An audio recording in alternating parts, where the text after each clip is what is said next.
Gang phu su le tang pia ti de. So đó se ya September mà. Nó. So đó Khunela cho nó Khunela phổ chi đã vậy nó. Cho March. Tu à September.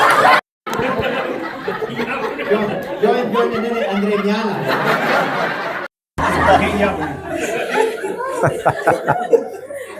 Đi thế mà ngã xe cho bên nhau xí lệ. Thì ở đây chào xe.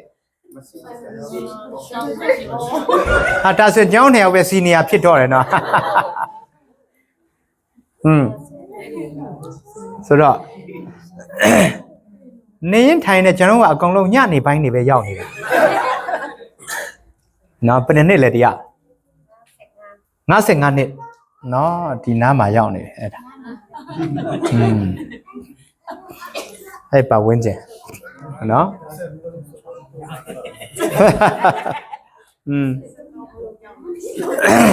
sau đó tích mà chèn nổ nó cho nãy cả là trên này anh tụ đấy khu lê bio này thì này cái gì cùng mình sửa nọ tích mà chèn nổ nó chèn sao thu luôn mới giàu cho Tết bao nhiêu rồi rồi trên của bio đã bảo cho nên sẽ ngán hết bà rồi nên sẽ ngán hết rồi trên của bio đi rồi trên của phiếu là Tết của phiếu từ lúc chết đập rồi ba mà lúc bên này đi đây này đó đã anh nói dù đã đuổi em bỏ nó ba mà lúc bên này ba mà nói gì mà lúc bên này ba mà lúc bên đi đây này rồi trên phiếu là Tết phiếu là cho giờ khu này cả là đồ hà số dụng to trọng cả là trên của duyên hữu ba đấy đó bây giờ cô lâu tiền này số đã phía trên xem mà tìm ba đấy tempo ở chi zone phía lên sóng ở trên của tempo chi xóa tông chả bộ khu lô chán giả tiền này à anh cao này anh phải đấy nó nguyên nhân bánh xe mà cô ở trên của cô phía dù đã phải đấy nó là chọn ở show mấy chi bú cho nguyên nhân tuổi chán này ở trên này tập thể tuổi lâu đã tập thể âm nhạc mấy chi bé đó mà cùng mình mà tháo tôi âm nhạc ya lúc cùng mình tháo đã tôi âm nhạc thế cả cho nó lúc nè nè papa nó đã bé ra bé gì lúc gọi này, cho chị bảo bé ra bé gì, nó đã xì thế bây giờ lâu bé, xì thế bây giờ nô là đã bé, nó, lâu bé, âm nhạc ya đã tù đi, cho nó âm nhạc ya là một, cho nó lúc ác bé ya là, tôi âm nhạc ya, ya cho, phía mà lúc đã đấy, lúc ngã, lúc nhá rồi lúc đã, lúc nhá ở trên bia là, lúc nhá xuống bia là, nó mà lấy mà này đâu à tiêu lùm yêu cho như cô lô khen đấy tiêu xí đấy cái mà trong bi rồi bà lâu mà rồi công ty lấy bà lấy mà lâu là sao bé cái anh nên là biết campus sang cùng tham rồi bây giờ tìm rồi bà sang lùm nhá lúc cũng ngà quên lâu mà này lùm nhá công ty bà lâu mà lùm nhá tụt ông ngà bây giờ tìm là mẫu đấy ngà tụt ông ngà bây giờ tìm nó cho ngà lúc cũng ngà lâu rồi tôi là từ company sao rồi tham rồi lâu đấy nó chào thì mà lên lúc nhá xin mà lâu đã cao mà là sao rồi giờ là vậy nó phiên này sụt down bị đó đã mẹ thì lâu này về trên công bị đó phía phía của trên mà bên này nó lại đi tham dự thì mà lâu này bỏ nó lâu ngắn để xem bia mình mà đấy đã mẹ phía thì khi nào mà thế gì mà tập bắt mặt thế gì tụi này trên dù bộ tập mặt từ đã chăm sa mà tâm hạt bị thà để đang trong lết đuôi lâu mà xem mà đuôi để xẻ trong mà chỉ bảo nó cứ nó ba là lụ mà phía thế nào để phía công này là cho thì salang cố dễ thế mà mỗi gì để chìm phía đấy nó salang cố dễ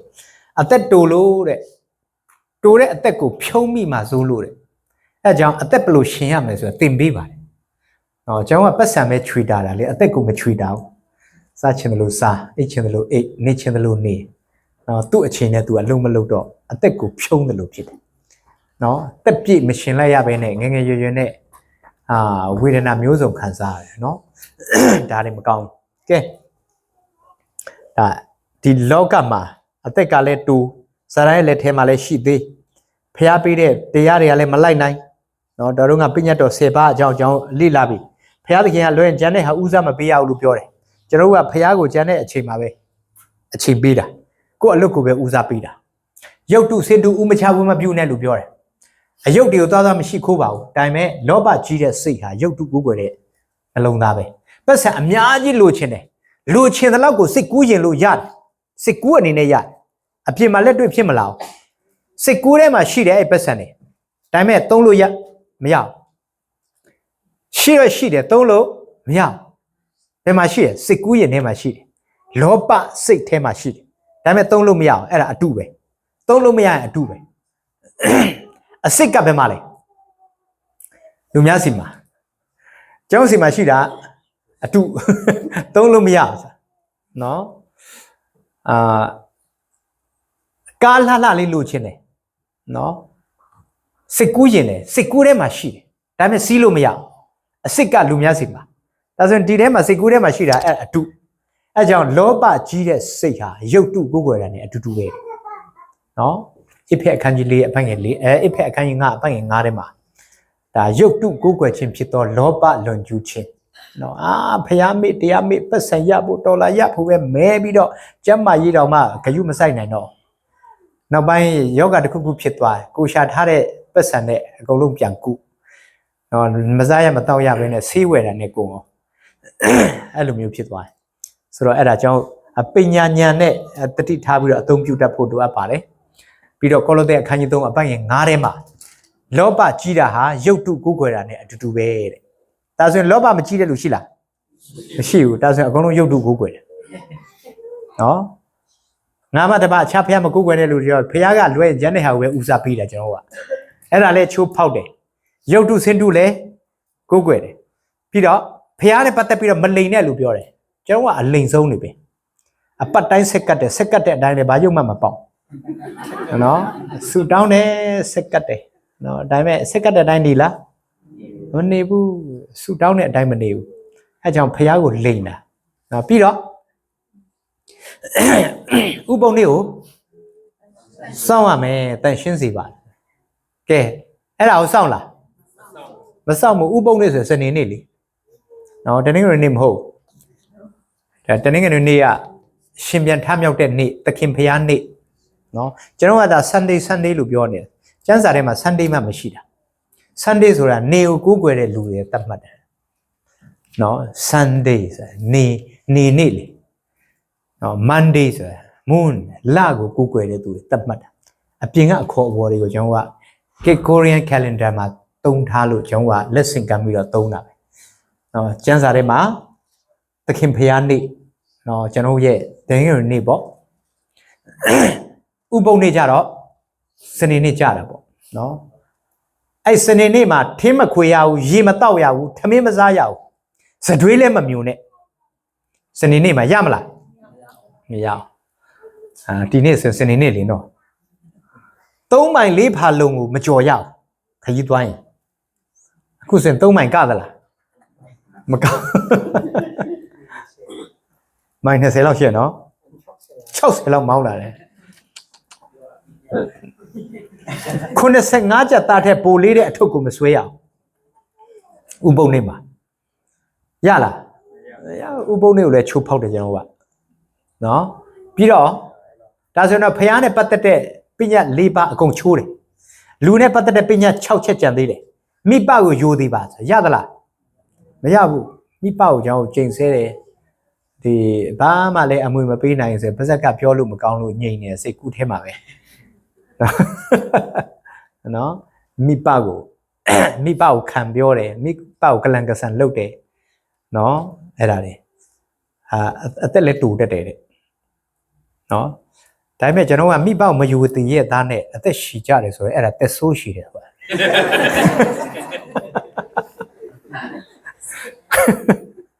ကဲဒါဆိုအဲ့ဒါကိုလုံးသလားမလုံးဘူးပြီးတော့လူများအသက်ကိုမတတ်ရဘူးတဲ့အဲ့ဒါရောလုံးလားမလုံးဘူးကြည့်လို့မရရင်မနှောနဲ့တတ်တာလေနော်မနှောကန်ဒီကဲကဝစီကမနှောကန်ဆိုတော့ကန်သုံးမမရှိဘူးလားဒီဗုဒ္ဓထဲမှာကျွန်တော်၅ပါးသီလပေးတယ်မလားအဲ့၅ပါးသီလဒီတမန်ကျမ်းစာထဲမှာလည်းရှိပြီးသားပဲအတူတူပဲနော်အဲ့ဒါအထူးဆန်းမဟုတ်ဘာတွေတော့ သူအသက်မတက်ရအောင်နှစ်မှာလူများပြည့်စည်ဥစ္စာမခိုးရသုံးမှာလူများ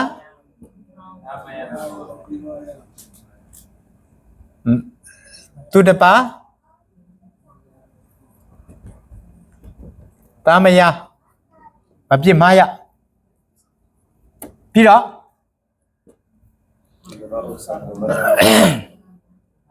ပါရှိသေးတော့မူသားမပြောရပြီးတော့အရက်သေးစားမတောက်စားနဲ့ဒါငါးပါးသီလခေါ်တယ်ဒီတမန်ကျမ်းစာရဲ့ဟာနဲ့အတိတ်ပဲအတူတူပါပဲဒီနေရာတော့နည်းနည်းကွာတာပေါ့ not kill any life နဲ့ not kill man အဲ့ဒါမတူတက်ရှိမှန်သမျှမင်းမတတ်ရအောင်လို့ပြောတယ်ပါဏာတိဘာဒဝေနာမိသိက္ခာသမารိယမိနော်တက်ရှိမှန်သမျှမင်းမတတ်ရအောင်အရန်နဲ့နေတယ်နော်အရန်လဲကိုချင်းစာတရားပြည့်တယ်မခိုးနဲ့ဥစ္စာပြောင်းငရဲရောက်တယ်တဲ့အဒိဏဒါနာဝေနာမိသိက္ခာသမารိယမိပြီးတော့ကာမေတုမိစ္ဆာသရဝိနမသိက္ခာသမารိယမိပြီးတော့မူသားလိမမပြောရပြီးတော့သူရမေရယမိစ္ဆပမာရဌာနဝိနမသိက္ခာသမารိယမိအယက်သေးစားမင်းမတော့ရဘူးဒါအဲ့လိုမျိုးပြောထားတော့ခရိယာနေကဘာလုပ်လဲပညာတော်10ပါးထဲမှာအယက်မတော့ရဆိုပါလားပါပါဘူးဒါတရားဟောရကျမ်းအခန်းကြီး9ထမြော့ကျမ်းအခန်းကြီး20ထဲမှာဒါပေမဲ့တုတ်တန်ဆရာကဘယ်လိုဆုံးမလဲမင်းရဲ့မျက်စိရှိမှအနီရောင်တွေတောက်ပြီးတော့အချိုအမိန်တွေဝင်နေတဲ့စပွဲပေါ်ကခွက်ကိုမင်းမျက်စိနဲ့တော့မကြည့်နဲ့တဲ့တောက်ဖို့မပြောနဲ့ကြည့်တော့မကြည့်ခိုင်းနော်အဲ့တော့ခရိယာနေကဘာလုပ်လဲမျက်စိမိတ်ပြီးချတယ်ဆိုတော့ခရိယာနေကနေမှာအရက်အယောင်ကောင်းဆုံးအချိန်ကခရစ်စမတ်ရာသီမှာပဲအဲကြောင့်ပုဒ္ဒတရားလည်းကောင်းပါတယ်နော်ခရစ်ယာန်တရားလည်းကောင်းတယ်ဘယ်သူကမကောင်းတာလူကမကောင်းတာလေဘာသာရေးဆိုတာကောင်းတယ်လေဘာသာရေးမကောင်းတဲ့ဘာသာရေးဆိုရင်အစိုးရလည်းပြိတ်မှာပေါ့အဲကြောင့်အစိုးရခွင့်ပြုပေးတယ်ဆိုတာနည်းနည်းအများတော့ကောင်းမှာပေါ့ဒါပေမဲ့ဘယ်သူကမကောင်းတာလူကမကောင်းတာကဲလူများအသက်ကိုမတတ်ရကျမ်းစာဘယ်လိုပြောလဲမိမိညီအကိုကိုမုန်းတော့သူသည်လူအသက်ကိုတတ်တော်သူဖြစ်တယ်တဲ့နော်တယော35ထဲမှာကာယနာသူ့ညီလေးအာဘီလကိုတပ်ပလိုက်တယ်တဲ့နော်ပထမဦးဆုံးဘုရားရှိခိုးရင်းနဲ့လူတက်မှုကျူးလွန်တယ်အဲ့ဒါကြောင့်ကိုညီကိုမောင်နှမတွေကိုမုန်းတယ်ဆိုတာခြေမပါဘူးလက်မပါဘူးအမုန်းခံရတဲ့သူကတော့မသိဘူးကိုယ့်အကိုကြိတ်ပြီးမုန်းနေတာဒါပေမဲ့ဘာနဲ့တတ်နေရတာစိတ်နဲ့တတ်နေမနောကံနဲ့တတ်နေနော်မခိုးရလုံးသလားမလုံးမအောင်ကျောင်းကတခိုးတွေမျက်နှာကြည့်ရင်သိပါတယ်နော်ဒီထဲမှာမခိုးဘူးရလူရှိလားမရှိပါဘူးနော်မနေ့ကတော့နှုတ်ဆက်ပြီးနော်တခိုးနဲ့တွေ့ရတာဝန်တာပါတယ်ဆိုတော့ကဲလူများသားမရမပြစ်မှားနဲ့အဲ့ဒါကိုလုံးလားမလုံးနော်မနောကနဲ့မပြစ်မှားဘူးလားစိတ်နဲ့လုံလားမလုံဘူးအဲ့ဒါကြောင့်ခဝဲချံမှာသူတို့အေးဝင်ကလေးဝေဟာခဝဲချံမျက်မမြင်ကြောင်းမှာကျွန်တော်ဝင်ပြီဆိုရင်အဲ့ဒါဆရာဘီတာလာပြီဆိုပြီးတော့တယောက်ကသွားအောင်ဆရာအကုန်လုံးတုတ်ကောက်တင်နဲ့လာတောက်သူတို့အေးဝင်ကလေးဝေဟာနော်နှုတ်ကပတ်တော်ဝေဟာသူတို့အရင်စိတ်ဝင်စားလာပြီးတော့ထိုင်ပြီးတော့နားထောင်အဲ့ဒါသူတို့ sharing လုပ်ရင်းနဲ့ကျွန်တော်တို့ကတော့ကွာတဲ့မျက်စိနဲ့မြင်နေရတော့ဖြူနေဝါပြာလေးတွေတွေ့ရရဲ့နော်စိတ်แท้ကနေကြည့်မိတာပေါ့ဗျာတခါတလေအဲ့တော့မနောကံနဲ့မလုံမှုပေါ့ဗျာခင်ဗျားတို့ကမျက်စိမှမမြင်တာဘာအယောင်မှမမြင်ရအောင်ခါတင်ရင်ဘာမှမမြင်ရအောင်ခင်ဗျားအဲ့ဒါတပန်းသာတာပေါ့ဗျာအဲ့ဆိုတော့တဏှာငိမ့်တာပေါ့ဗျာခင်ဗျားတို့ကအဲ့လိုပြောတော့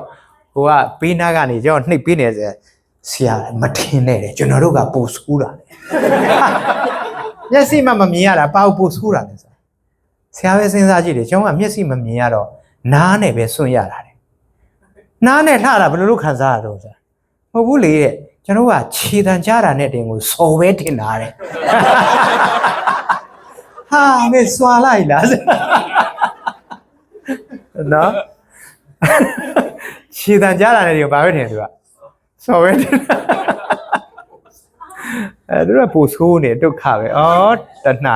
ဆိုတော့မြက်ကန်းတောင်မချမ်းဘူးလားကဲဒါဆိုတော့အဲ့ဒါလုံးသလားမလုံးဘူးနော်မိန်းကလေးတွေရောနော်ဗလကောင်းကောင်းနဲ့ထောင်မောင်းနဲ့ရင်ဘတ်မှာလည်းအမွှေးတွေနဲ့မလေးအစမ်းပြောတာတော့မှစသိန်းနေပါထပြားတယ်โอเคဒါဆိုတော့လုံးလား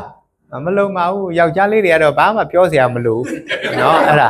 အရေးပြန့်အကောင်မြင်တယ်ဆိုမှုသားမပြောရအဲ့ဒါလုံးလားအလုံးဘူးအဲ့ဒါကျောင်းကကျွန်းကျင်အစ်စ်နေအနှစ်နဲ့အလားလေ့ကျင့်ထားတာเนาะ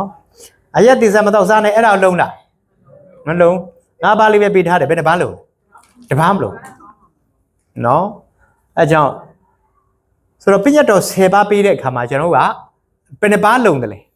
တပါးမှမလုံးဘူး10ပါးလုံးအကုန်လုံးချိုးအဲဆိုတော့ဒီပညတ်တရားကြိုးစားရုန်းကန်ခြင်းအပြင်ကောင်းကင်ရောက်ဖို့ဆိုတာလွယ်လားမလွယ်ဘူးเนาะအဲ့ဒါကြောင့်ဒီမှာ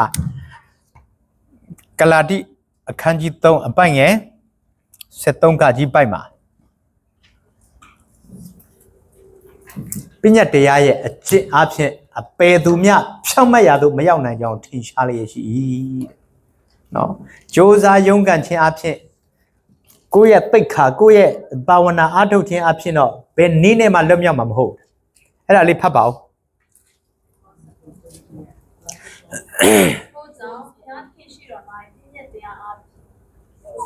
အပေသူမြမရောက်နိုင်ဘူးထင်ရှားလျက်ရှိဒါပဲ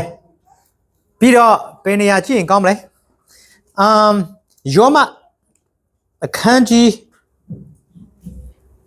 ဘယ်လောက်ကိုဖတ်ရင်ကောင်းမလဲအဲ့ဒါဘယ်နားလေးမှာလဲ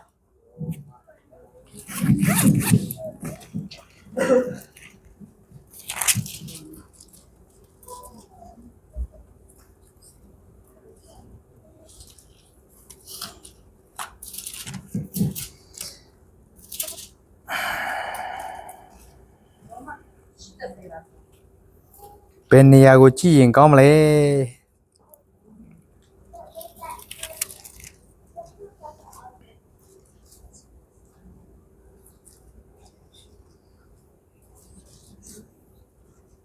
အပိုင်း20ပေါ့အခန်းကြီး3ပေါ့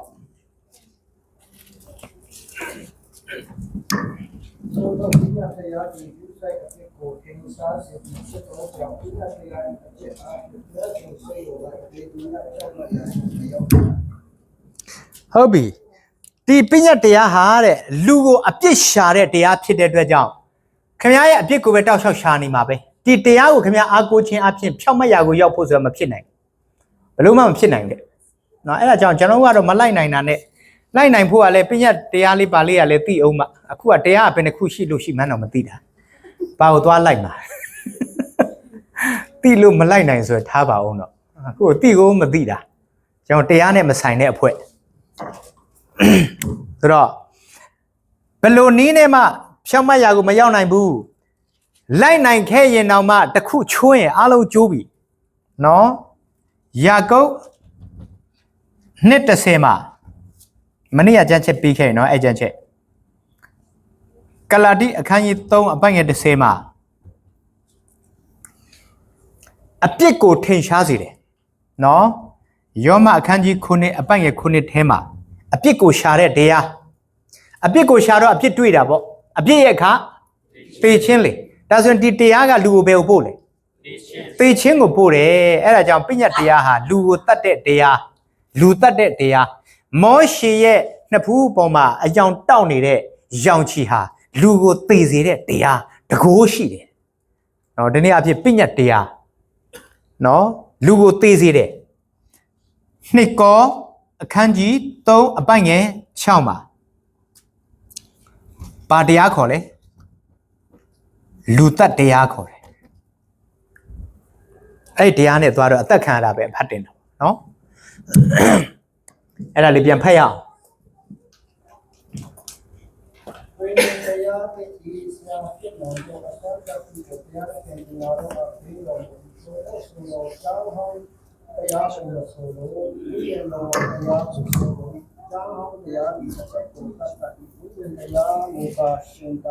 ရှင်စီတက်ဤကျမ်းဟောင်းတရားသည်လူရဲ့အသက်ကိုတတ်တတ်ဤလို့ပြောတဲ့ကြောင့်ပညတ်တရားဟာလူတတ်တဲ့တရားပဲဥပဒေလေဥပဒေဆိုတာတွားချိုးဖောက်ရင်ပြစ်ဒဏ်ထိမှာပဲနော်ဥပဒေဆိုတာပြစ်ဒဏ်မပါဘဲနဲ့မရဥပဒေတိုင်းမှာပြစ်ဒဏ်ရှိတယ်ကဲဒါဆိုရင်အပြစ်ရှိလားမရှိဘူးလားအပြစ်ရှိတယ်အပြစ်ရှိရဆိုတော့သိမယ်ဒါပဲနော်အပြစ်ရှိရဆိုတော့တေဖို့ပဲရှိတာပေါ့ကဲဆက်ပြီးတော့ကျွန်တော်ကြည့်မယ်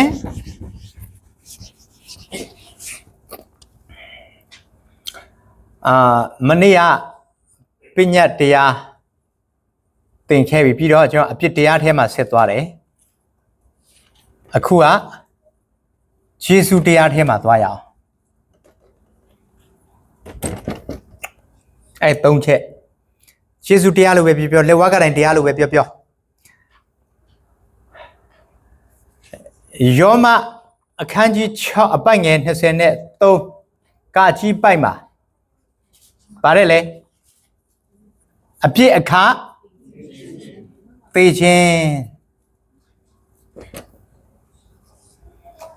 သေတာဟုတ်ပြီဘယ်မှာသေရမှာတော့ဘယ်လိုသေရမှာဘယ်လိုသေခြင်းလဲ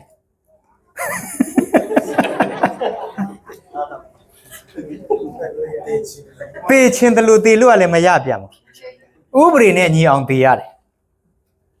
နော်အဲ့တော့အပြစ်အခသေခြင်းဒါဆိုရင်ဘယ်လိုတတ်တင်လဲအဲ့လိုလူရော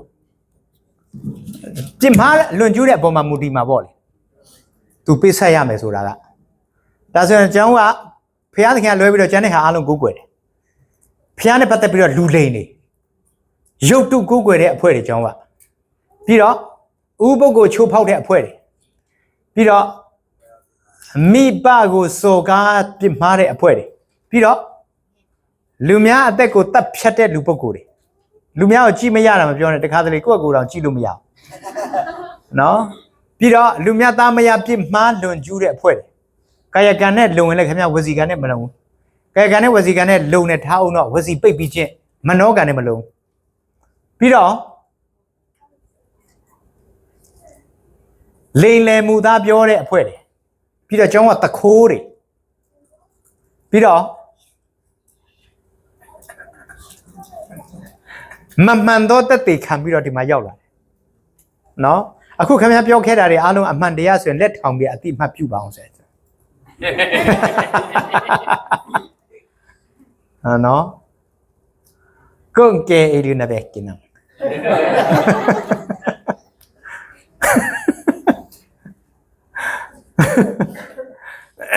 ကဲဒါဆိုရင်10ပါးစလုံးဘာလုပ်လဲချိုးဖောက်တယ်ဒါဆိုရင်ကျွန်တော်ကလူဆိုးလားလူကောင်းလားလူဆိုးလူရုပ်မှာနော်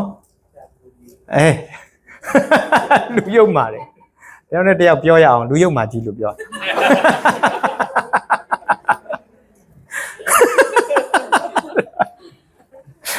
အိမ်ပြန်ပြီးရမဖြစ်ကြနဲ့ပါလေဒါဆိုတော့ကျွန်တော်ကရိုးရိုးတည်ချင်းနဲ့တန်သလားတည်ချင်းစိုးနဲ့တန်တည်ချင်းစိုးနဲ့တန်တယ်ဒါပဲနော်အမှန်အတိုင်းမြင်တဲ့သူအမင်္ဂလာရှိတယ်တဲ့မကောင်းကိုအကောင်းအကောင်းကို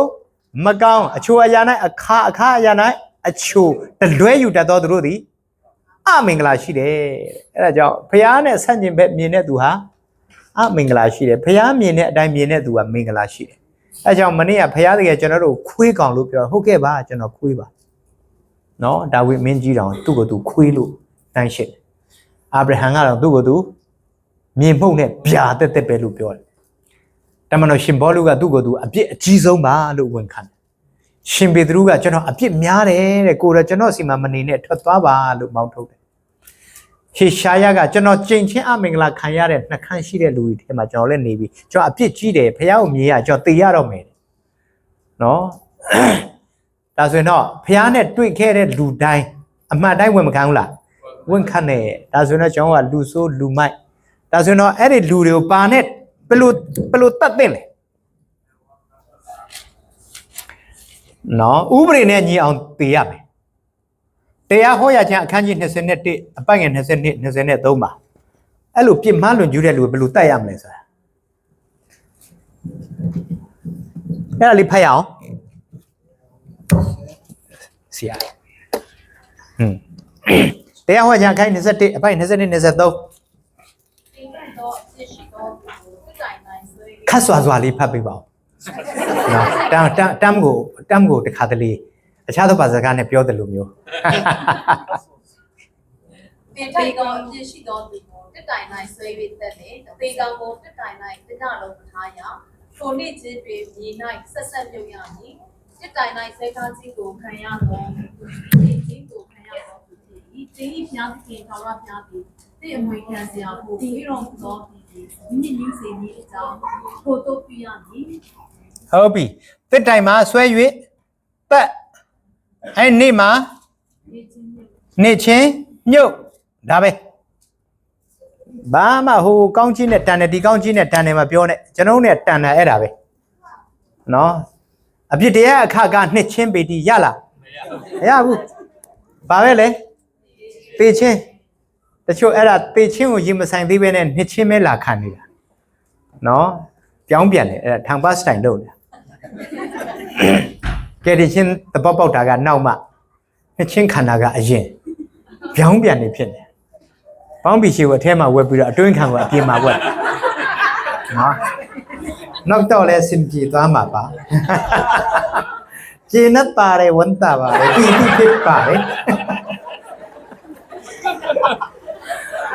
အဲ့လိုဝက်ပြီးတော့ကျေနပ်ပါတယ်ဝန်တာ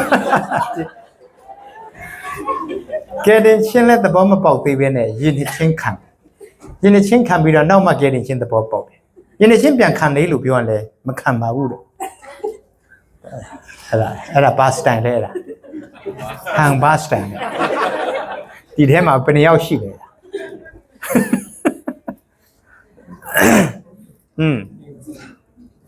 တစ်တိုင်မှာဆွဲပြီးတက်အဲ့ဒီနေ့မှာချက်ချင်းမြုပ်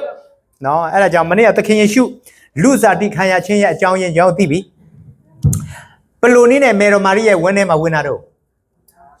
ကြားနာခြင်းအဖြစ်ဝင်နေတဲ့နော်သူဖြစ်ဖြစ်ယုံကြည်ခြင်းသည်ကြားနာခြင်းအဖြစ်ဖြစ်ကြားနာခြင်းသည်ဖရာသခင်၏စကားတော်အဖြစ်ဖြစ်၏လို့ပြောတဲ့ကြောင့်မေတော်မာရိရဲ့အိမ်ထဲမှာယေရှုမဝင်ခင်ဘယ်ကနေဝင်လဲနားထဲကနေဘယ်သူကလာပြောရလဲကောင်းကင်တမန်ကဘာလာပြောလဲမာရိသင်ဟာမင်္ဂလာရှိတယ်သားယောက်ျားကိုဖွားမြင်လိမ့်မယ်လူတို့ကအပြစ်မှကယ်ချွတ်မြစ်သူဖြစ်သောကြောင့်သူ့ကိုယေရှုလို့မှဲ့ရမယ်ဆိုစကလုံးတစ်လုံးပြီးတစ်လုံးဝင်တယ်အဲ့ဒါမျိုးစေ့တွေမျိုးစေ့မှန်ရင်အမြစ်တွေအပင်ပေါက်တယ်ဖျားစကားဟာမျိုးစေ့ဖြစ်တယ်အဲ့ဒါကြောင့်လူပြောင်းလဲဖို့ဆိုရင်ဘာအဖြစ်လဲမျိုးစေ့ဖျားရဲ့နှုတ်ကပတ်တော်မျိုးစေ့အဖြစ်ပဲဖြစ်ရအိမ်မက်အဖြစ်မဟုတ်ပါစစ်ကူးရင်အဖြစ်မဟုတ်ပါနော်ဒါတရားဟောချက်နားထောင်တဲ့တုတ်ပြီးတော့ဖျားပြီးတော့လဲပြီးတော့မူးသွားတယ်အဲ့ဒါပြန်နိုးလာတော့အိုးကောင်းကင်ဘုံရောက်ခဲ့တယ်စသဖြင့်နော်အဲ့ဒါတွေနှုတ်ကပတ်တော်နဲ့မညီတဲ့ဟာအများကြီးနော်တေရွာပြန်နှုတ်ပါတော့နော်အဲ့ဒါတွေနှုတ်ကပတ်တော်နဲ့တက်ထောက်လို့ရတယ်ဒါရှားရှိတဲ့အပြောခံမှာဆိုလို့နော်လာဇရုကိုမရှင်လွှတ်ခြင်းတဲ့လူမရှိဘူးလားရှိတယ်လေဘယ်သူလို့တထေးကြီးဘယ်ကနေလွှတ်ခြင်းတာငရဲကနေဘုရားသခင်စီမှာအကူအညီတောင်းတယ်ဘုရားသခင်ကျွန်တော်မှာညီ9ယောက်ရှိသေးတယ်တဲ့သူတို့စီကိုဧဝံဂေလိသွားဟောပေးဖို့လာဇရုကိုလွှတ်ပေးပါဆိုပြီးတော့အကူအညီတောင်းတယ်နော်ဘုရားသခင်ခွင့်ပြုလားခွင့်မပြုဘူးနော်မောရှေမှစ၍ငါလွှတ်ထားတဲ့အမှုတော်ဆောင်တွေအများကြီးရှိတယ်လာဇရုလာဟောမှပြောင်းလဲမယ်ဆိုရင်ဒီလူတွေဟောရင်လည်းပြောင်းလဲရမှာပေါ့တဲ့ဘာဖြစ်လို့လဲတေရွာပြန်မိပြန်လာဟောမှပို့ပြီးတကိုးကြည့်တာမဟုတ်ဘူးလူကိုပြောင်းလဲစေပြီးကောင်းကင်ရောက်စေတာကဧဝံဂေလိတရားပဲတကယ်လို့လာဇရုပြန်လာရင်လည်းဧဝံဂေလိတရားပဲဟောမှာနော်တေချင်းပြန်လာနေဘာမှမဆိုင်အသက်ရှင်နေသေးတဲ့လူတွေကလည်းဘာပဲဟောနေဧဝံဂေလိတရားပဲဟောနေရလေအဲကြောင့်တေတဲ့လူပဲဟောရှင်တဲ့လူပဲဟောဧဝံဂေလိတရားအဖြစ်သာလေလူကောင်းကင်ရောက်နိုင်တယ်နော်အဲကြောင့်ကောင်းကင်ကနေပြန်လာတယ်တေရွာပြန်တယ်ဆိုတော့နာမည်ကြီးသက်သေခန္ဓာတွေမရှိဘူးလားရှိရလေဒါအဲ့ဒီအရာအဖြစ်လူမပြောင်းလဲပါဘူးဧဝံဂေလိအဖြစ်ပဲလူပြောင်းလဲပါအဲ့ဒါတွေကမျိုးစေ့မဟုတ်လေဘုရားစကားပဲမျိုးစေ့လေ နော်ဟုတ်ပြီဒါဆိုရင်တော့ပင်မှာတတ်ရမလဲတစ်တိုင်မှာတတ်ရမယ်ဆွဲပြီးတော့တတ်ရမယ်နော်ကဲဒီမှာလက်ဝါးကနိုင်ကိုဆွဲရအောင်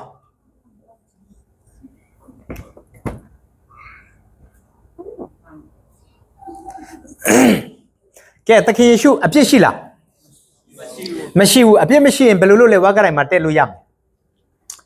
အပြစ်မရှိတဲ့လူကိုသွားတင်ငရဲပါကြီးရောအဲ့ဒါလူတက်မှုမြောက်သွားမယ်ဒါဆိုရင်ယေရှုအပြစ်ရှိလားမရှိဘူးဒါဆိုရင်ဘာဖြစ်လို့ယေရှုအပြစ်ရှိတယ်အဲ့ဒါကြောင့်ယောဟန်စီမှာယဉ်ချင်းခံပြီးတော့ကြိမ်ချင်းဖြေခဲ့တာလေအပြစ်စီးကြောခဲ့တယ်တဲ့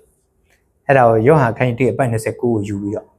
အဲ့ဒါဟာလွဲမှားတဲ့ခံယူချက်တွေဖြစ်တယ်ကျမ်းစာနဲ့မညီဘူးနော်တကယ်ရွအပြစ်မရှိဘူးသူတို့ liberal theology လို့ခေါ်တယ်ဘယ်လိုယူလဲမေတော်မာရိဟာလူဖြစ်တယ်တဲ့လူဖြစ်တဲ့အတွက်ကြောင့်အပြစ်နဲ့မကင်းဘူးတဲ့အပြစ်နဲ့မကင်းတဲ့လူမိန်းမကနေမွေးဖွားတဲ့အတွက်ကြောင့်သခင်ယေရှုရဲ့ချက်ကြိုးကနေတဆင့်အသွေးကအထဲမှာဝင်ပြီးလူရဲ့အသွေးအသားလဲပတ်တဲ့အတွက်ကြောင့်ယေရှုလည်းအပြစ်ရှိတယ်မွေးကလေးကသူလည်းကျိန်စာပါလာအဲ့ဒါကြောင့်ရင်းနှစ်ချင်းခံပြီးတော့ကျိန်စာဖြတ်ခဲ့တယ်ဆိုတာအဲ့ဒါကြောင့်ငါပေးတဲ့နှစ်ချင်းဟာကျိန်စာဖြတ်တဲ့နှစ်ချင်းလေအဲ့လိုတွေလိုက်လောက်တာတွေရှိတယ်အဲ့ကျမ်းစာနဲ့ညီလားမညီဘူးအဲ့ဒါ round doctrine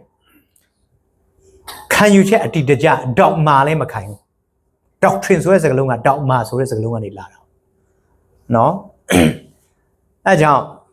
ယုံကြည်ခြင်းတစ်ခုကိုချပြတော့မယ်ဆိုရင်ကပ္ပဦးကနေဗျာတိတ်အထိဘယ်ကျမ်းချက်တွေရှိသေးလဲဘယ်နေရာမှာထောက်ကွက်ရှိတယ်လဲဘယ်နေရာမှာဟာကွက်ရှိတယ်လဲဆိုအကုန်လုံးလိုက်ရှာရတယ်နော်ဆန့်ကျင်ဘက်ဖြစ်လို့မရဘူးကျမ်းစာကတစ်ခုနဲ့တစ်ခုဆန့်ကျင်ဘက်မဖြစ်ဘူးအားလုံး harmony ဖြစ်တာကဲဒါဆိုရင်တခင်ရွှေအပြစ်ရှိလားမရှိဘူးသူတို့အပြစ်ရှိတယ်လို့ဆွဆွဲချင်တယ်ဆိုရင်ထောက်ကျမ်းချက်နဲ့ထောက်အပြစ်ဆိုတာပါလေအဲ့ဒါအခလေ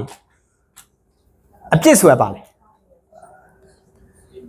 ပြောပါအောင်အပြစ်ဆိုတာပါလေဥပဒေချိုးဖောက်တာပြစ်မှုကျူးလွန်တာအဲ့လေတွေကတော့ missing the mark နော်အဲ့လိုအ내ဖွင့်တယ်ပြစ်မှတ်လွဲချော်တာကျောင်းချင်းစကားနဲ့လဲတူတယ်နော်ဒီတခုခုပြစ်ခိုင်းတဲ့ခါမှာချော်သွားလွဲသွားအဲ့ဒါဘယ်လိုခေါ်လဲချေနန်းချက်ချေနေဒါအပြစ်ရှိတဲ့လူအမှားအယွင်းလုပ်တဲ့လူကျောင်းဖက်မှာခေးလို့ခေါ်တယ်နော်အဲ့တော့အဲ့ဒါမျိုးကိုအပြစ်ရှိတယ်ခါခေးနော်အပြစ်ရှိတဲ့သူကျူးလွန်တဲ့သူဆိုတော့ဒါဆိုရင်တော့သခင်ယေရှုတနည်းအားဖြင့်ဒီပြန်ချုပ်ရင်အပြစ်ဆိုတာဘာလဲဖျားစကားနားမထောင်ခြင်းကဲယေရှုကအပြစ်ရှိတယ်လို့ဆွဆွဲချင်တယ်ဆိုရင်ကြမ်းချက်ထောက်သခင်ယေရှုဖျားစကားနားမထောင်တာဘယ်နားမှာရှိလဲရှိလားမရှိဘူးအသက်တောင်မငြင်းမဲနဲ့ကျွန်တော်အလိုအတိုင်းမဖြစ်ပါစေနဲ့ကိုရောအလိုအတိုင်းဖြစ်ပါစေအသက်တောင်မငြင်းဘူးသူ့ဆန္ဒကတော့နော်အပြစ်ကိုသူ့အပေါ်မှာမတင်ချင်ဘူးတစ်သက်လုံးသာရကာလတန့်ရှင်းခြင်းနဲ့နေခဲ့တဲ့သူဖြစ်တယ်ဒါပေမဲ့အပြစ်သားအနေနဲ့သူ့ကိုဆွဆွဲတော့မှာလူတွေရဲ့အပြစ်ကိုသူ့အပေါ်မှာတင်တော့မယ်ဆိုတော့သူ့အပေါ်မှာအပြစ်ကိုတင်ပြီဆိုရင်ခမဲတော်နဲ့အဆက်အသွယ်ဖြတ်ရတော့မှာအဲ့ဒါ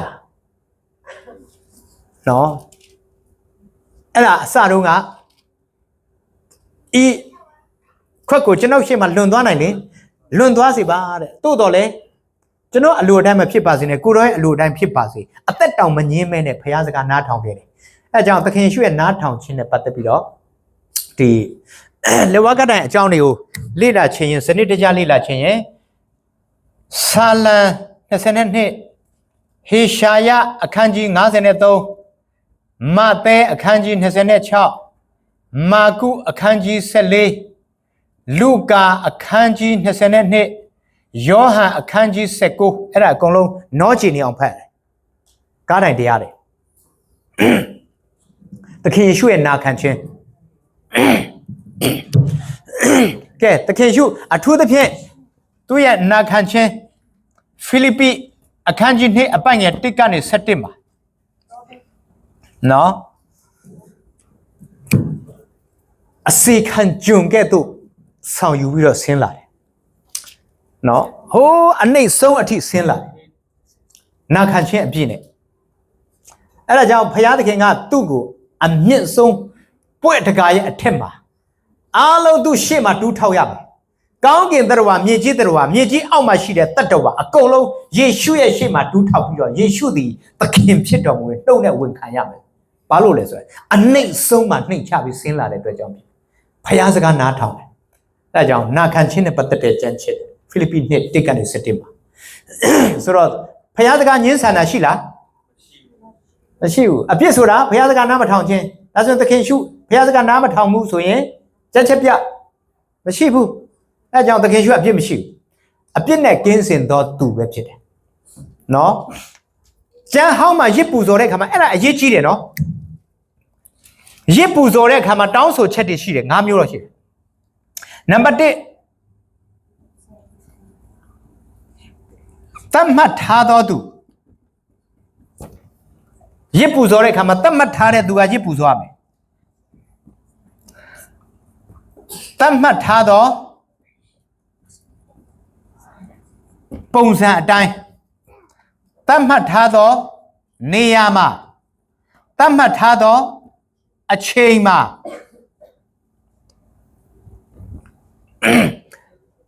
ပြီးတော့သတ်မှတ်ထားသောရစ်ကောင်နဲ့ပူဇော်ရမယ်ဒီ၅မျိုးချိန်လို့မရ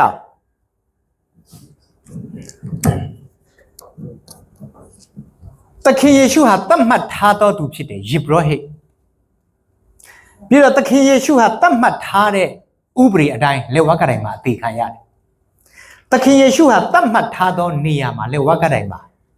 သခင်ယေရှုဟာသတ်မှတ်ထားတဲ့အချိန်မှာအသေးခံခဲ့တယ်သခင်ယေရှုဟာသတ်မှတ်ထားတဲ့ qualifying ဖြစ်တဲ့ရစ်ကောင်ဖြစ်တယ်ဘာလို့အဲ့ဒါတွေ compulsory ဘာလို့အဲ့လိုမျိုးတိတက်တောင်းဆိုတယ်လဲဆိုတော့နော်ရေရောပေါင်လက်ထက်တုန်းကသတ်မှတ်ထားတဲ့နေရာမှာမဟုတ်ဘူးသတ်မှတ်ထားတဲ့ယေဘရဟိတ်တွေမပါဘူးလေဝိလူမျိုးတွေမပါဘူးလက်ခပေးပြီးတော့တွေ့ကြရလူကိုကောက်ပြီးတော့လေဝိအလုပ်ကိုလုပ်ခိုင်းတယ်အကုန်လုံးဖျားပေးတာသတ်မှတ်ထားတဲ့ရစ်ပလင်မှာမဟုတ်ဘူးနော်သတ်မှတ်ထားတဲ့အချိန်မှာရစ်ပူဇော်တာမဟုတ်ဘူးဝန်ထမ်းလုပ်ချင်တဲ့သူတိုင်းကိုလက်ခပေးပြီးတော့ခန့်တာနော်အဲ့ဒါကြောင့်အလွဲလွဲအချော်ချော်ဖြစ်တယ်နော်သခင်ယေရှုဟာစံချိန်တင်နဲ့သတ်မှတ်ထားတဲ့ပုဂ္ဂိုလ်ဖြစ်တယ်အာမင်အာမင်ဆိုတော့တာဆိုရင်သခင်ယေရှုရဲ့ရစ်ကောင်အပိုင်းလက်ဝါးကတိုင်မှာတက်တယ်ဆိုတော့ရစ်ကောင်ပေါ့ရစ်ကောင်အပြစ်ပါတဲ့ရစ်ကောင်နဲ့ရစ်ပူဇော်ရင်ဘုရားကြိုက်လားမကြိုက်ဘူးနော်ဒီမှာပလှေယိုနော်ဒီမှာဆရာတော်လှိတ်လို့ပဲဆိုပါစို့နော်ဒေါက်တာလှိတ်အဖအမေဥစားတာဆိုနော်ဒေါက်တာလှိတ်ကိုလက်ဆောင်ပေးမယ်အေးအသက်40ပြည့်တိုင်အောင်ဘုရားရှင်ကလမ်းပြပို့ဆောင်တယ်ပမာအယူအရချင်းအသက်40ဆိုဘဝစပြီဝိညာဉ်ရေးမှာလည်းအသက်40ဆိုရင်တော့အမြဲတမ်းအချင်းအပြောင်းစတဲ့အချိန်ဖြစ်တယ်ဥပမာမောရှေဆိုရင်အသက်40နန်းတော်ကနေထွက်ပြီအသက်40တိုးထိန်ဘဝကနေပြန်ထွက်ပြီအသက်40ခါနန်ပြည်တောင်ထိပ်ပေါ်မှာနော်အဲ့အဝင်မှာဆိုအဲ့ဖြစ်စသဖြင့်လေးကနန်းဒါခရိယန်ပေတင်တော့မဟုတ်နော်နော်နှစ်ပေါင်း400ကျွန်ခံရတယ်နှစ်ပေါင်း40လမ်းလျှောက်တယ်နော်သခင်ရှုရက်ပေါင်း40အစာရှောက်ဆူတောင်းတယ်မောရှေတောင်းပေါ်မှာရက်ပေါင်း40နောက်ထပ်လည်းထပ်တက်တယ်ရက်ပေါင်း40ဓမ္မသစ်နဲ့ဓမ္မဟောင်းကြားထဲမှာဒီနှစ်ပေါင်း400စသဖြင့်လေးကနန်းနေတိတ်ဆိတ်တဲ့အချိန်အလှည့်အပြောင်းအချိန်ဝိညာဉ်ရေးရမှာဒီအတက်အကျအနှိမ့်အမြင့်အဆင်းအတက်လုတ်တဲ့အချိန်ကြီးဖြစ်တယ်ကဲအသက်40အဲ့ဒါကိုဒီကပါစတာကစပြီးတော့အသိတော်လူကြီးတွေအားလုံးဒေါက်တာလှည့်ရဲ့မွေးနေ့နှစ်40စီစီကကျင်းပမယ်ဆိုပြီးအားလုံးလက်ဆောင်တွေပါတယ်ယူလာပြီးတော့အဲ့ဒါဆရာကလက်ဆောင်ပေးမယ်ကြက်တကောင်ကြက်ဖကြီးနော် ဒါပေမဲ့ချင်းနဲ့မျက်စိတစ်ဖက်မပါဘူးအဲ့ချက်ကတောင်ပန်တစ်ဖက်ကလည်းဂျိုးနေတယ်ခြေထောက်တစ်ဖက်လည်းဂျိုးနေတယ်နော်ဝဲပေါက်ထားတယ်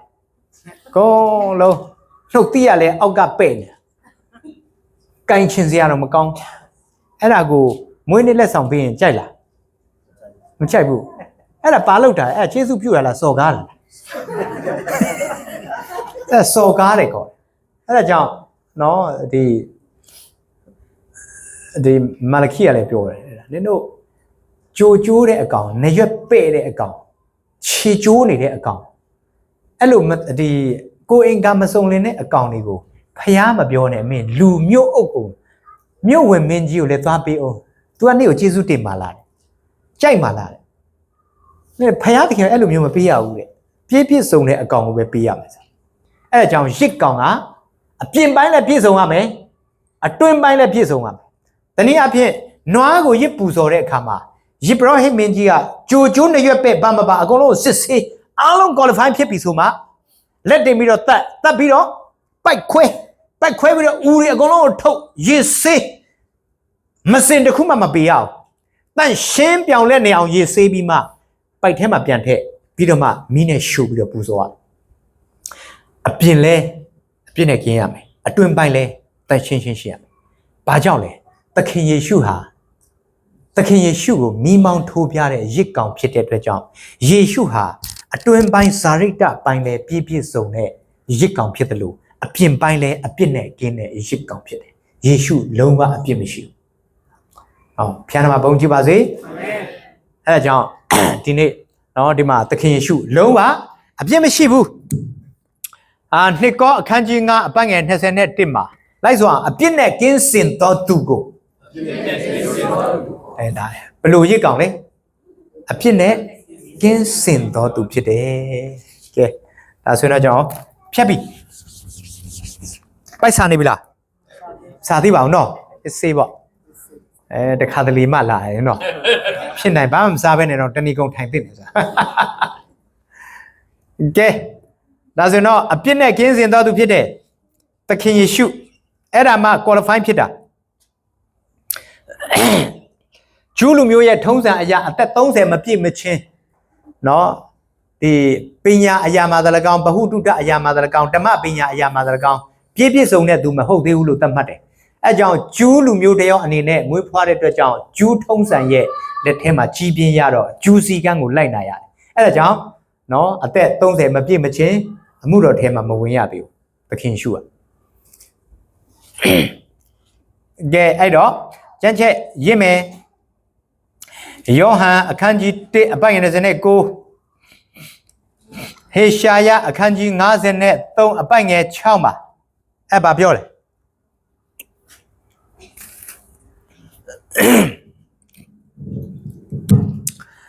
လိုက်စွာအောင်နှစ်ဖန်နေ၌ယေရှုကြွလာတော်မူသည်ကိုယောဟန်သည်မြင်လင်ဤလောကရဲ့အပြစ်ကိုဆောင်သွားသောဖယားသခင်ဤတိုးတငယ်ကိုကြည်လောဘာကိုဆောင်သွားလဲအပြစ်ကိုဆောင်သွားတယ်ဟေရှာယ53အပတ်ငယ်6မှာလိုက်စွာအောင်ခတ်သိမ်းသောငါတို့အပြစ်များကိုသူ့အပေါ်၌တင်တော်မူ၏ကဲဒါဆိုရင်ခတ်သိမ်းသောအပြစ်ဘယ်သူ့အပေါ်မှာလဲယေရှုပေါ်တင်ပြီဒါဆိုမင်းခတ်သိမ်းသောအပြစ်ဆိုကြံသေးလားမကြံတော့ရှိသမျှအပြစ်ခတ်သိမ်းသောအပြစ်ဆိုတော့အရင်တော့ပြစ်မှားခဲ့တာပါလားပါတယ်အခုပြစ်မှားနေစေတော့ပါလားပါတယ်ဘယ်နဲ့အထိပြစ်မှားနိုင်လဲမသေးမချင်းဒါအဆက်ကတ်တာရန်တဲ့ဟာကမသေးချတာအပြစ်ကတော့မသေးမချင်းလုတ်သွားမယ်နော်ဘယ်နဲ့အထိလုတ်နိုင်လဲသေတဲ့အထိအပြစ်လုတ်နိုင်တယ်နော်သေတဲ့အထိတွေမကသေပြီးထွက်သွားတာတော့မှထပ်လုတ်ခဲ့တယ်တချို့ကနော်ဆရာဝန်ကစိတ်တူပြီးတော့ခွဲခန်းထဲကနေထွက်လာတာဒီကောင်လူရှုပ်ပဲအဲ့ဒါအပြင်ကဆရာဝန်ဘာဖြစ်တာတော့ဒီကောင်သေတာတော့ကောင်းမသိဘူးတဲ့ဤတစ်ချက်ပေါက်သွားသေးတယ်လူက ကဲလူဆိုဒါဆိုတော့ဘယ်နဲ့အထက်ပြစ်လုံနိုင်လဲသေတဲ့အထက်အပြစ်လုံနိုင်တယ်လူကဒီနေ့ကောင်းပေမဲ့မနေ့ဖန်မကောင်းတော့ဘူးဒီနေ့ကောင်းတယ်မနေ့ဖန်ကောက်တယ်အဲ့တော့ခတ်သိမ်းသောအပြစ်ဆိုတော့အကုန်လုံးပါပြီပေါ့ပြစ်မှားနေစေအရင်တော့ပြစ်မှားခဲ့သောနောက်လဲပြစ်မှားနိုင်သေးတဲ့အပြစ်တွေအားလုံးအတွက်ပါအကုန်လုံးအပြစ်ရှိသမျှအားလုံးဘယ်သူအပေါ်မှာတင်တာလဲယေရှုအပေါ်မှာတင်တယ်တဲ့ကဲအပြစ်ကိုအဲ့လိုတင်လို့ရလား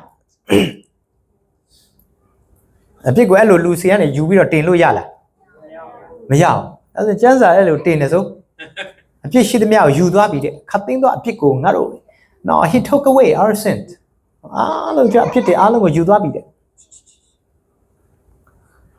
ဒါဆိုဘာပြောချင်တာလဲအဲ့ဒါအပြစ်ကိုအဲ့လိုယူလို့ရလားအပြစ်ဆိုတာဘုရားစကားနားမထောင်တာလေ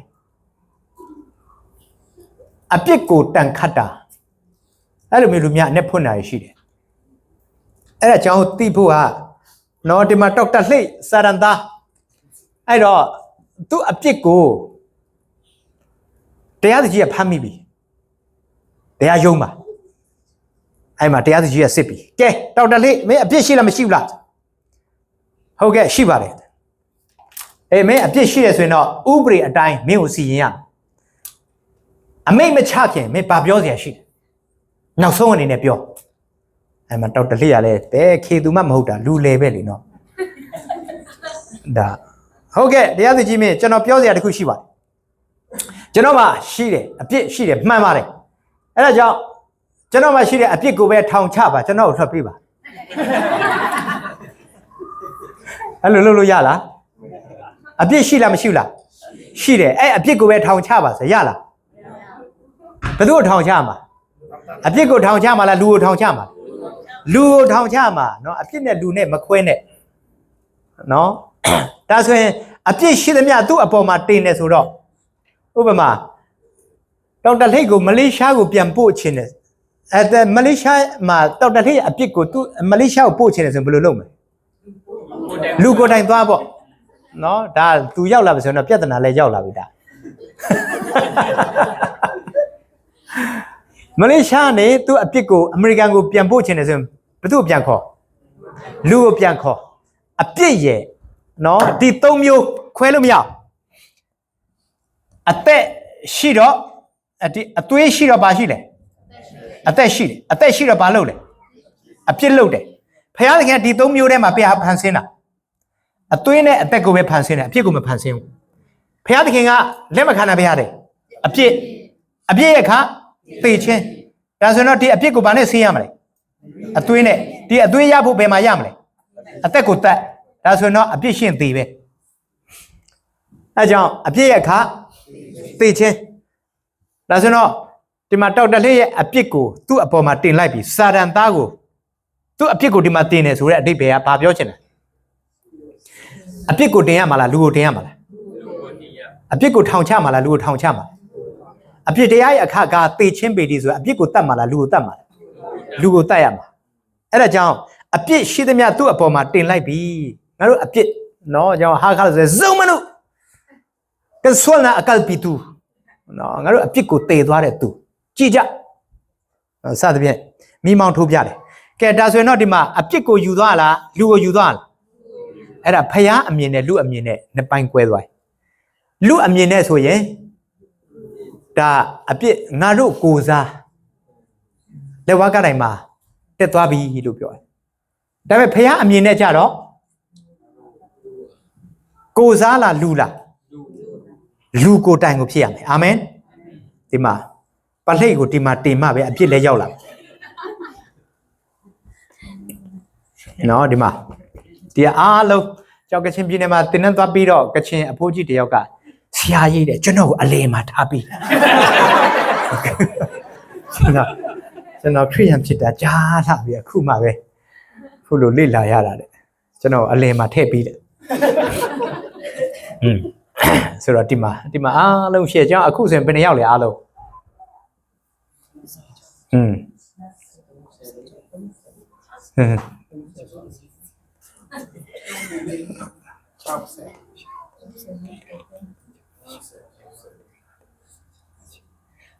ဒီ65ရောက်လို့ရှိပြန်မြဟုတ်ပြီဒါဆိုရင်တော့အပြစ်ကိုတင်မလားလူကိုတင်မလားလူကိုတင်ရမှာနော်အဲ့ဒါကြောင့်တော်တော်များများငါတို့ကိုစားတဲ့ငါတို့ကိုစားနော်အဲ့ဒါသတိထားအောင်နော်ကိုစားမလုပ်နဲ့တော့နော်မနေ့ကဟိုမှာဒီညီမတယောက်ကိုဧဝံဂေလိဝင်ဟခဲ့တယ်နော်အေတင်ဘောနဲ့ပတ်သက်ပြီးတော့နော်တင်ဘောနော်အေတို့မိသားစုကိုစားတင်ဘောထွက်သွားရင်နော်အေတို့ဘာဖြစ်မလဲသေပေါ့ဒါပဲသေချင်ရင်ကိုစားထွက်သွားလိုက်ရှင်ချင်းရင်တင်ဘောနဲ့လိုက်သွားနော်တခြားလူပဲကိုစားလိုက်သွားရင်သူတို့ကြံခဲ့ရင်ဘာလုပ်မလဲရေဝတောက်ပေါ့ဒါပဲရှိရေဝတောက်ပြီးတော့ပဲသွားမလဲထောင်ထဲမှာအချုပ်ခံရမယ်သူဝိညာဉ်ဒါတစ်ပေအခန်းကြီး3အပိုင်ငယ်19 20 21ထဲမှာအဲ့တုန်းကတင်ဘောထဲမှာပါမလာတဲ့ဝိညာဉ်တွေအခုပဲရောက်နေတယ်ထောင်ထဲမှာအချုပ်ခံနေရတယ်တဲ့တင်ဘောနဲ့ပါသွားတဲ့သူတွေပဲလွတ်တာအဲ့ဒါကြောင့်ကိုစားတင်ဘောထွက်သွားတာမဟုတ်ဘူးတင်ဘောထဲမှာသူတို့ကိုယ်တိုင်လိုက်သွားတာအဲ့ဒီတင်ဘောဟာသခင်ယေရှုရဲ့ကိုယ်ခန္ဓာကိုပုံဆောင်တယ်တဲ့အဲ့ဒါကိုကယ်တင်ခြင်းတင်ဘောလို့ခေါ်တယ်အဲ့ဒါကြောင့်ကိုစားလားကိုယ်တိုင်လားကိုယ်တိုင်နော်အဲ့ဒါကြောင့်အခုဒီမှာတောက်တက်လှိမ့်တဲ့အပေါင်းအပါများဒီကညီကောင်မအားလုံးမပါဘူးလားပါပြီလူအမြင်နဲ့ဆိုရင်တော့ယေရှုတယောက်တည်းပဲမြင်ရတယ်ဖခင်အမြင်နဲ့အားလုံးပါပြီနော်ဒီထဲမှာပါပြီအဲ့ဒါကြောင့်ကဲတာဆိုရင်တော့အဲ့ဒါဘသူကထည့်ပေးတာတော့ဖခင်ထည့်ပေးတယ်တစ်ကောအခန်းကြီး1အပိုင်ငယ်30နှစ်ကောအခန်းကြီး1အပိုင်ငယ်21မှာနောက်ကလိုက်ဆိုအောင်ထိုဘုရားသခင်အဖျင်သင်တို့သည်ယေရှုခရစ်၌တည်နေကြ၏သင်တို့နဲ့ငါတို့ကိုခရစ်တော်၌တည်စေ၍ပိတ်ပေးတော်သူက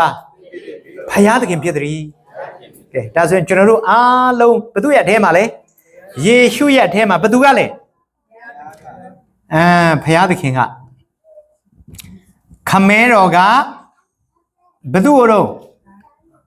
ကျွန်ုပ်ကိုဘသူအထဲမှာလဲယေရှု၌တည်စေပြီ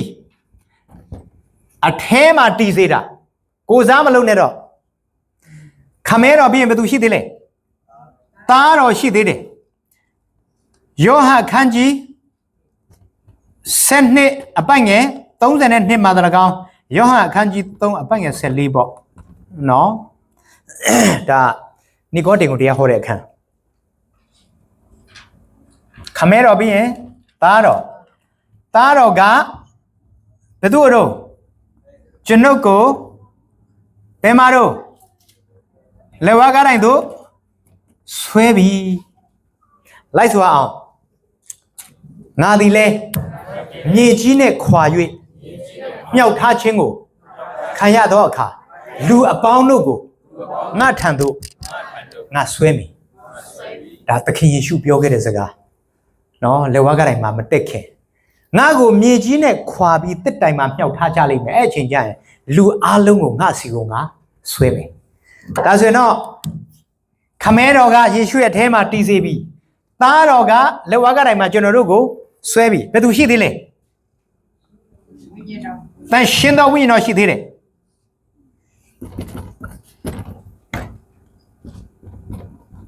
ဝိညာဉ်တော်ကကျွန်ုပ်ကိုဘယ်သူအထဲမှာလဲယေရှု၌ဘာလုပ်တယ်လဲပฏิစံပေးတယ်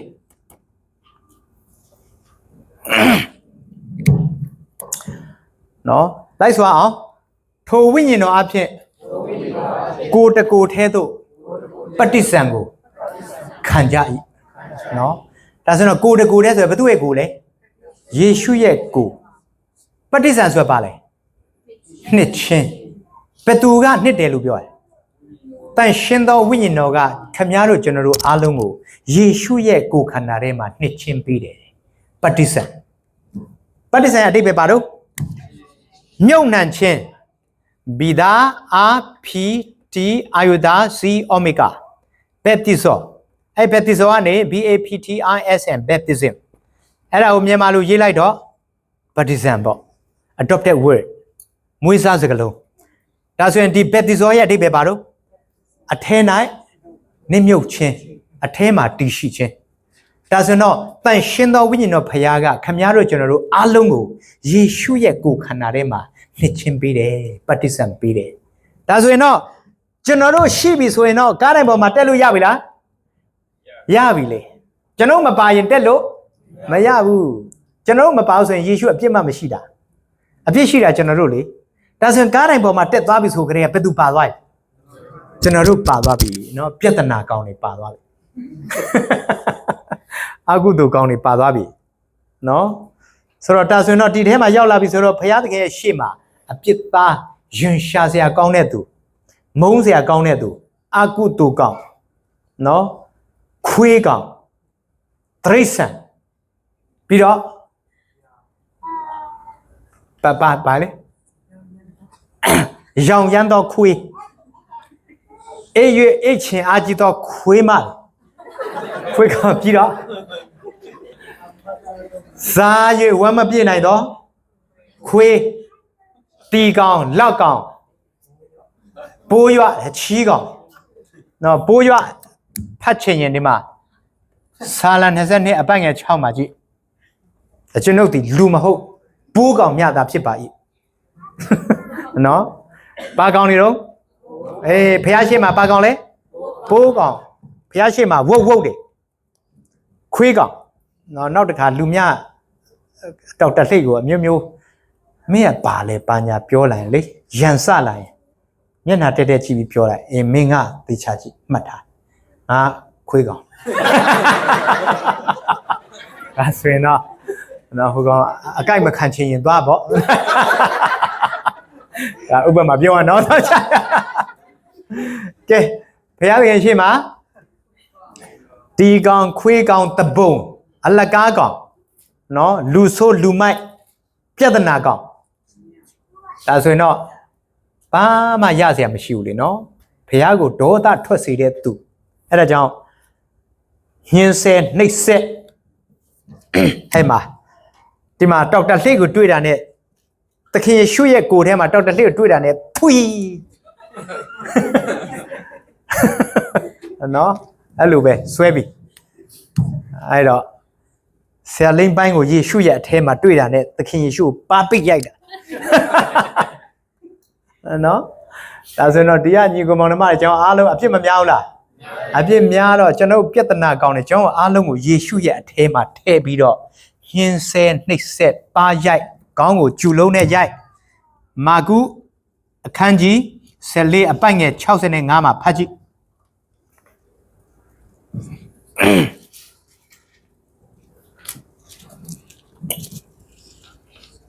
ဘယ်သူဖတ်ပေးမလဲ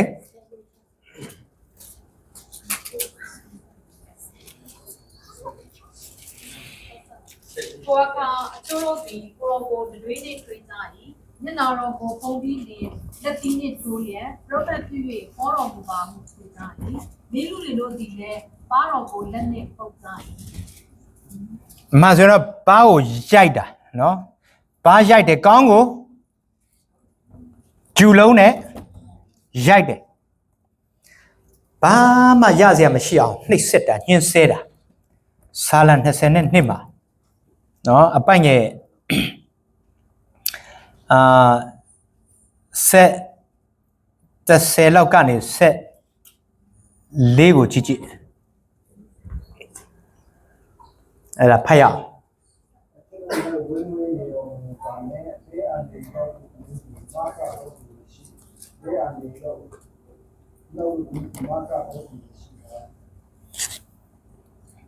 ဒီမှာရေးထား20ခွန်ဖြစ်ရမှာနော်ဟုတ်ပြီမသက်20ခွန်အပိုင်ငယ်46မှာပြီးတော့ခုနဆာလ22ဆက်ဖတ်ပါဆာလ22ကျွန်တော်လည်းဝေးဝေးနေတော့မမူပါနဲ့ဘယ်ကနေရောက်လို့ဒီပါမဆာတော့သူမရှိပါ ဆက်ဖတ်မယ်14အထိ နောလာဥဒပါတို့ဒီအကျွန်ုပ်ကိုဝိုင်း၍အားကြီးသောဘာရှံဥဒပါတို့ဒီဝိုင်းရန်ဟဲ့နေကြပါ၏ ဟုတ်ပြီအဲ့ဒါနွားလာဥတ္တပပါရှံဥတ္တပဆိုတာသခင်ရှုကိုညှင်းဆက်နှိပ်စက်တဲ့ယောမစစ်သားတွေထောင်ထောင်မောင်းမောင်းနဲ့အဲ့ဒါကာရဏီမြင်ကွင်းဖြစ်တယ်နော်စာလနေစနစ်ဆိုဆက်ဖတ်မယ် တိုက်ခိုက်၍ဟောက်တတ်သောချိန်တဲ့ကဲ့သို့အကျွန်ုပ်ကိုပပထားကြပါ၏အကျွန်ုပ်ဒီရေကဲ့သို့တွန်ချင်းကိုခံရ၍အယောအစိတ်ရှိသမျှတို့ဒီပြုတ်ကြပါ၏အကျွန်ုပ်နှလုံးဒီတရားကဲ့သို့ဖြစ်၍ယင်ထဲမှာအယူကြုံရရှိပါ၏ဆက်ဖတ်မယ် အကျွန်ုပ်ကံအားဖြင့်အိုးချမ်းကဲ့သို့ခန်းချောက်၍ရှာပြီးပါရိုးလိုက်ကလည်းရှိပါ၏အကျွန်ုပ်ကိုဒီ တေးမြေတိုင်အောင်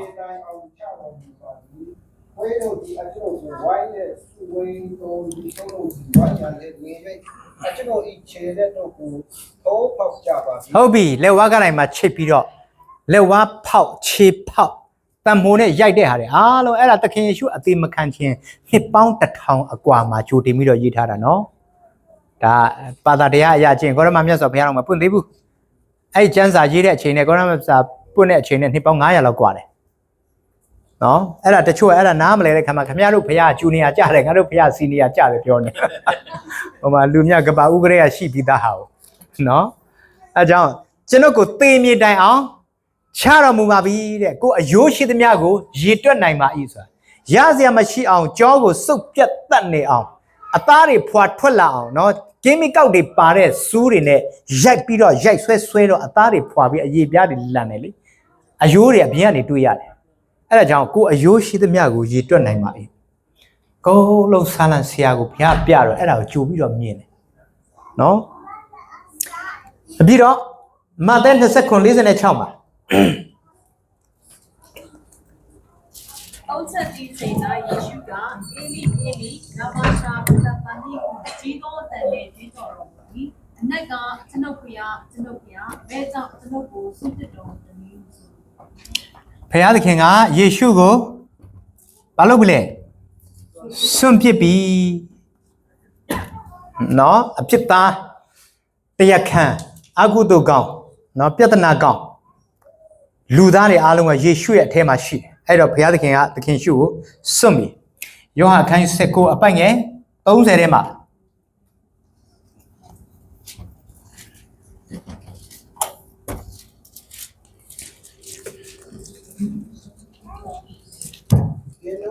ရှိတော့ဘာလို့တော့ကြ19အပိုင်ငယ်30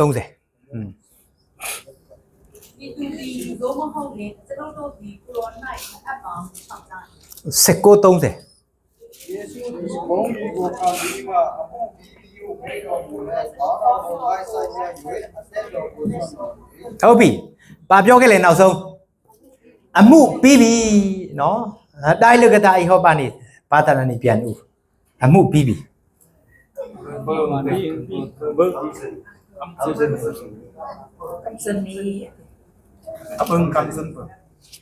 ကျန်းစာဖတ်ပြီးတော့ပြောကြတယ်နေတော့ခမရချန်နဲ့ချပလိုက်တယ်နော်အဲ့တော့ကျောင်းမင်းဖက်မှာတော့ပါတာပြန်လာတွေတချို့ဟာအဲ့ဒါအားလုံးပြန်ကောင်းကောင်းပြန်စီစစ်ဖို့လိုအပ်တယ်ဒီ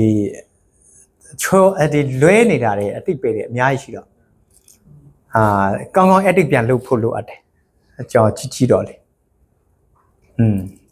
ဥပမာရှင်မသက်အခန်း25တောင်မှ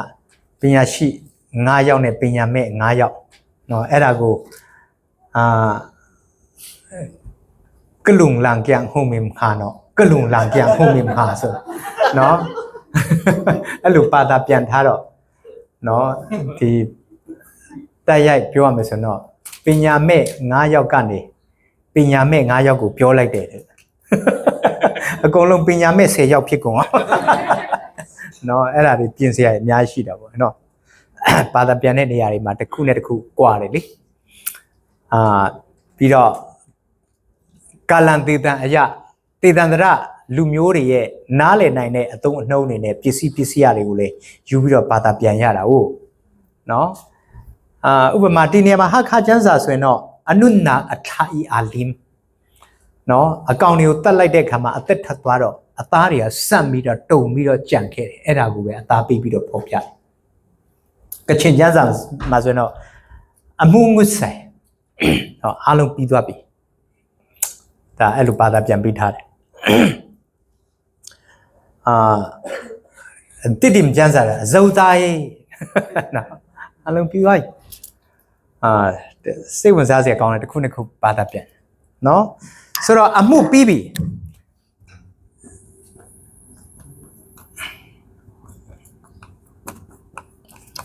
လိုက်ဆိုကြအောင် tellerless style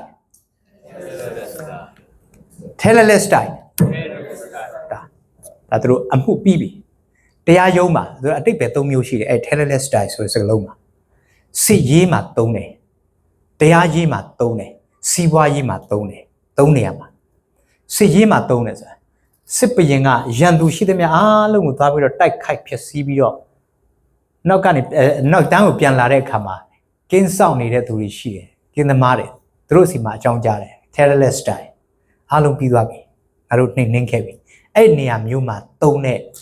စစ်တကြီးတွေအောင်မြင်တော်သူတွေတုံးတဲ့စကားလုံးဖြစ်တယ်သခင်ယေရှုကစကားဒီလောက်ပြောစရာအများကြီးရှိတဲ့ဟာကိုလက်ဝါးကတိုင်မှာစကားခုနှစ်ခွန်းပြောခဲ့တယ်နော်အဲ့မှာသူထည့်ပြီးတော့ပြောတဲ့စကား terrorist style ဘာကြောင့်အဲ့စကားလုံးကိုတုံးတယ်ဘာအမှုပြီးတာတေခါနီးလူတယောက်ကအဲ့လိုမျိုးအမှုပြီးပြီဆိုပြီးအော်တာကြားဘူးလားဆရာဝန်ရောင်းလှည့်တဲ့အချိန်မှာလူနာကအမှုပြီးပြီအဲ့မျိုးမရှိပါဘူးနော်မရှိဘူးတခင်ရွှေဘာဖြစ်လို့စကားဒီလောက်အများကြီးလူကတေခါနီးခကြီးထွက်ခါနီးမှာပြောတဲ့စကားအရေးကြီးတယ်လေနော်အခုအသက်ထွက်ခါနီးမှာနောက်ဆုံးပြောခဲ့တဲ့အမှုပြီးပြီဘာသာပြန်ပြီးတယ်ဆရာယူတတန်ကအမှုပြီးပြီဆိုတော့စာရမဏတ်နဲ့အပေါင်းအပါနတ်ဆိုးဝိညာဉ်ဆိုးရှိသမျှအားလုံးကိုအနိုင်ယူပြီးအမှုပြီးပြီစစ်တကြီးစီးပွားရေးမှာတော့တတဲလုံးဘလုံးမှအကျွေးဆက်လို့မနိုင်တော့တဲ့အကျွေးလေပေးနစ်နေမိသားစုလိုက်ကြုံခံရတော့မှာအဲ့ဒါကိုတထေးကြီးရဲ့တယောက်ကတနာလို့သူ့ကိုရှိသမျှအကျွေးတွေဆက်ပြီးတာမင်းသွားတော့မင်းနောက်ပြန်ဆက်เสียလည်းမလို့မင်းကိုတက်တက်မဲ့ခြေစုပြုတာတစ်ဖက်သူကခြေစုပြုပေးတာနော်အဲ့ဒီမှာအကျွေးရှင်က terrorist style နော်အကျွေးယူတဲ့သူတွေသွားတော့မင်းတို့မှာအကျွေးမရှိတော့ဆိုတရားဝင်သတ်မှတ်ပေးတယ်အဲ့နေရာမျိုးမှာသုံးတယ်ပြီးတော့တရားရုံးမှာနော်သူ့ကိုခဏနေတေတံချတော့မှာမျက်နှာငယ်လေးနဲ့နော်ဘလို့မှသူ့ဖက်မှာရက်တီးပေးတဲ့သူမရှိဘူးအဲ့အချိန်မှာထူးချွန်အောင်မြင်တဲ့ရှေ့နေတယောက်ကသူ့ဖက်မှာအမှုကိုအစနဲ့အဆုံးလိုက်ပေးပြီးတော့အကုန်လုံးအာမခံပြီးတော့အမှုကိုပြီးအောင်လွှတ်တာတရားသူကြီးကစီရင်ချက်ချပြီ terrorist style ပြစ်မှုရှိသမျှအားလုံးငြိမ်လွတ်ပြီနော်အခုသခင်ယေရှုကျွန်တော်ရဲ့တစ်သက်လုံးအကျွေးမဆက်နိုင်တော့ဘူးသာဝရကာလငရဲထဲမှာခံရမယ့်အပြစ်ကျွေးတယ်အကုန်လုံးအပြစ်ရဲ့အခါသိခြင်းအာမင်လက်ဝါးကတိုင်းပါဟင်းဆဲနှိပ်စက်ပြီးတော့သူ့ကိုကွပ်မျက်ပြီအမှုပြီးပြီလို့ကြွေးကြော်ခဲ့တယ်ကဲအမှုပြီးပြီဆိုတော့ဘာလို့အမှုပြီးတာတော့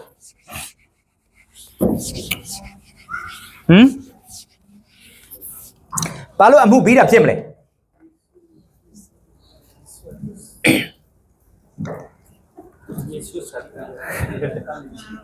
ပေလို့လေဒီလောက်လွယ်တဲ့ဟာဘာလို့အမှုပြီးရလဲပေလို့အမှုကြီးကြီးသေးသေးမဆိုင်ဘူးတရားခံသိရင်ဘာဖြစ်လဲအမှုပြီးပြီဒါပဲဒါဆိုရင်တော့ကျွန်တော်ပြစ်မှားခဲ့တဲ့အပြစ်ပြစ်မှားနေစေအပြစ်ပြစ်မှားအောင်မဲ့အပြစ်ကျွန်တော်တို့ကိုယ်တိုင်လူဟောင်းကြီးယေရှုရဲ့အထဲမှာယေရှုကိုနှိပ်စက်ပြီးတော့အမှုပြီးပြီလို့ကြွေးကြော်တဲ့အခါမှာယေရှုအသက်ဆွတ်တော့သူသိပြီသူသိတော့ကျွန်တော်တို့ကသိပြီဒီမှာနော်ဒေါက်တာလေးရဲ့ပုံဆွဲအောင်မယ်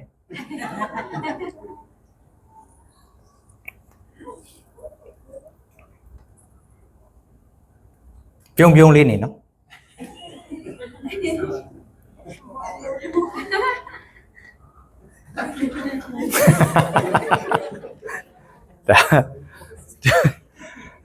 ကဲဒါတော့ဝက်မှဒါ1 2 3 4 5 6 7 8 9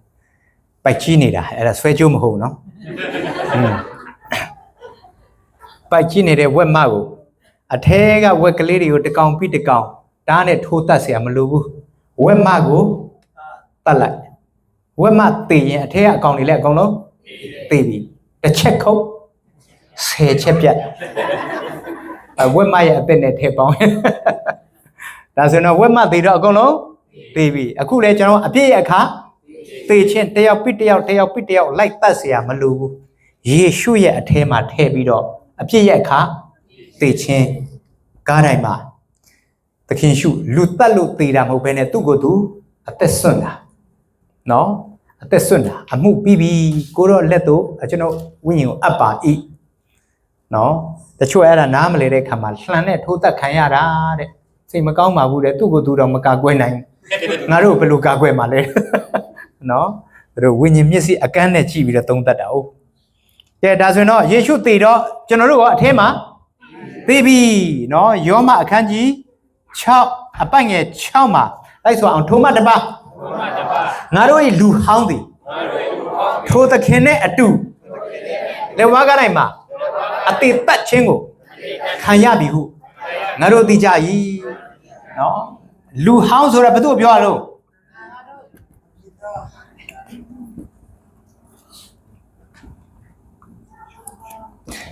သခင်ယေရှုကိုလူသစ်လို့ခေါ်တယ်ပထမအာဒံကိုလူဟောင်းလို့ခေါ်တယ်အပြစ်လုပ်တဲ့အာဒံအဲ့လူဟောင်းအာဒံရဲ့အမျိုးအဲ့လူဟောင်းကြီးယေရှုနဲ့အတူလက်ဝါးကတိုင်းမှာတပ်ပြီယောမအခန်းကြီး6အပိုက်ငယ်9မှာလိုက်ဆိုမယ်တည်တော်သူသည်အပြစ်တရားကြီးလက်မှလွတ်လျက်ရှိအပြစ်ကနေလွတ်ချင်ရင်တည်ဒါပဲဘယ်သူတွေပဲအပြစ်မလုပ်တာတော့သေတဲ့လူတွေပဲအပြစ်မလုပ်တာနော်အဲ့တော့အပြစ်မလုပ်ချင်တော့ဆိုရင်သေလိုက်နော်တယောက်နဲ့တယောက်ပြောအပြစ်မလုပ်ချင်သေလိုက်လို့ပြောပြောကြတကယ်အပြစ်မလုပ်ချင်တော့ဘူးဆိုရင်သေလိုက်ဒါပဲမသေးဘူးဆိုတော့ထပ်လုပ်အောင်ပါနော်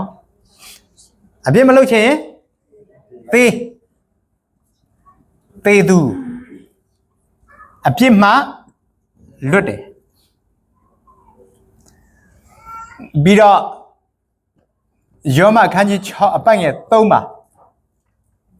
လိုက်ဆိုအောင်ယေရှုခရစ်၌ပဋိစ္စံကိုခံတော်သူရှိသမျှတို့သည်အသေးခံတော်မူခြင်း၌ပဋိစ္စံကိုခံကြသည်ဟုသင်တို့မသိသလောပြန်မေးလာပြီယေရှုရဲ့အထဲမှာအထက်ခံရတဲ့လူတွေဟာယေရှုသေတဲ့အချိန်မှာနင်တို့လည်းအထဲထဲမှာအတူတူသေသွားကြပြီဆိုတာနင်တို့မသိဘူးလားတဲ့ဟောအာမင်ဒါဆိုတော့ယေရှုသေတော့ကျွန်တော်တို့လည်းသေပြီခွေးကောင်သေအကုသိုလ်ကောင်အလကားကောင်တရိษံနော်ဘုရားရှိမှလူဆိုးလူမိုက်ပဋိစ္စံယေရှုရဲ့အထက်မှာ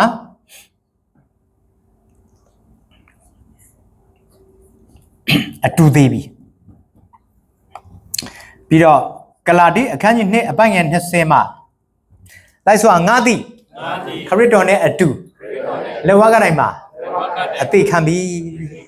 နော်ကိုစားလားအတူလားအတူသေးပြီနော်အဲကြောင့်ကိုစားအသေးခံရတယ်ငါကိုစားနေ့ကိုစားအသေးခံရတယ်ဆိုတာအဲ့ဒါအန္တရာယ်များရယ်နော်သင်္ဘောထဲမှာကိုယ်တိုင်မလိုက်သွားတဲ့အဖွဲတွေငါတို့ကိုစားသင်္ဘောထွက်သွားပြီတဲ့အေးခဏနေရေလာလိမ့်မယ်ကောင်းတယ်အဲ့ဒါ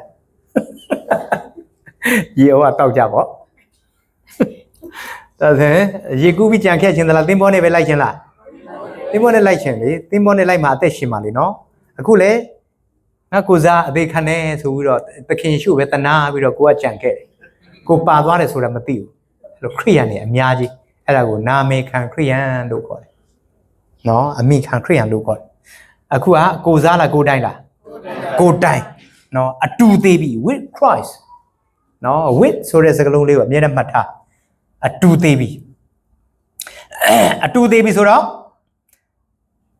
တေချာလေးလှုပ်ကြည့်တယ်နော်လူဆိုး2ယောက်ကိုတော့ခြေထောက်ကိုချိုးခဲ့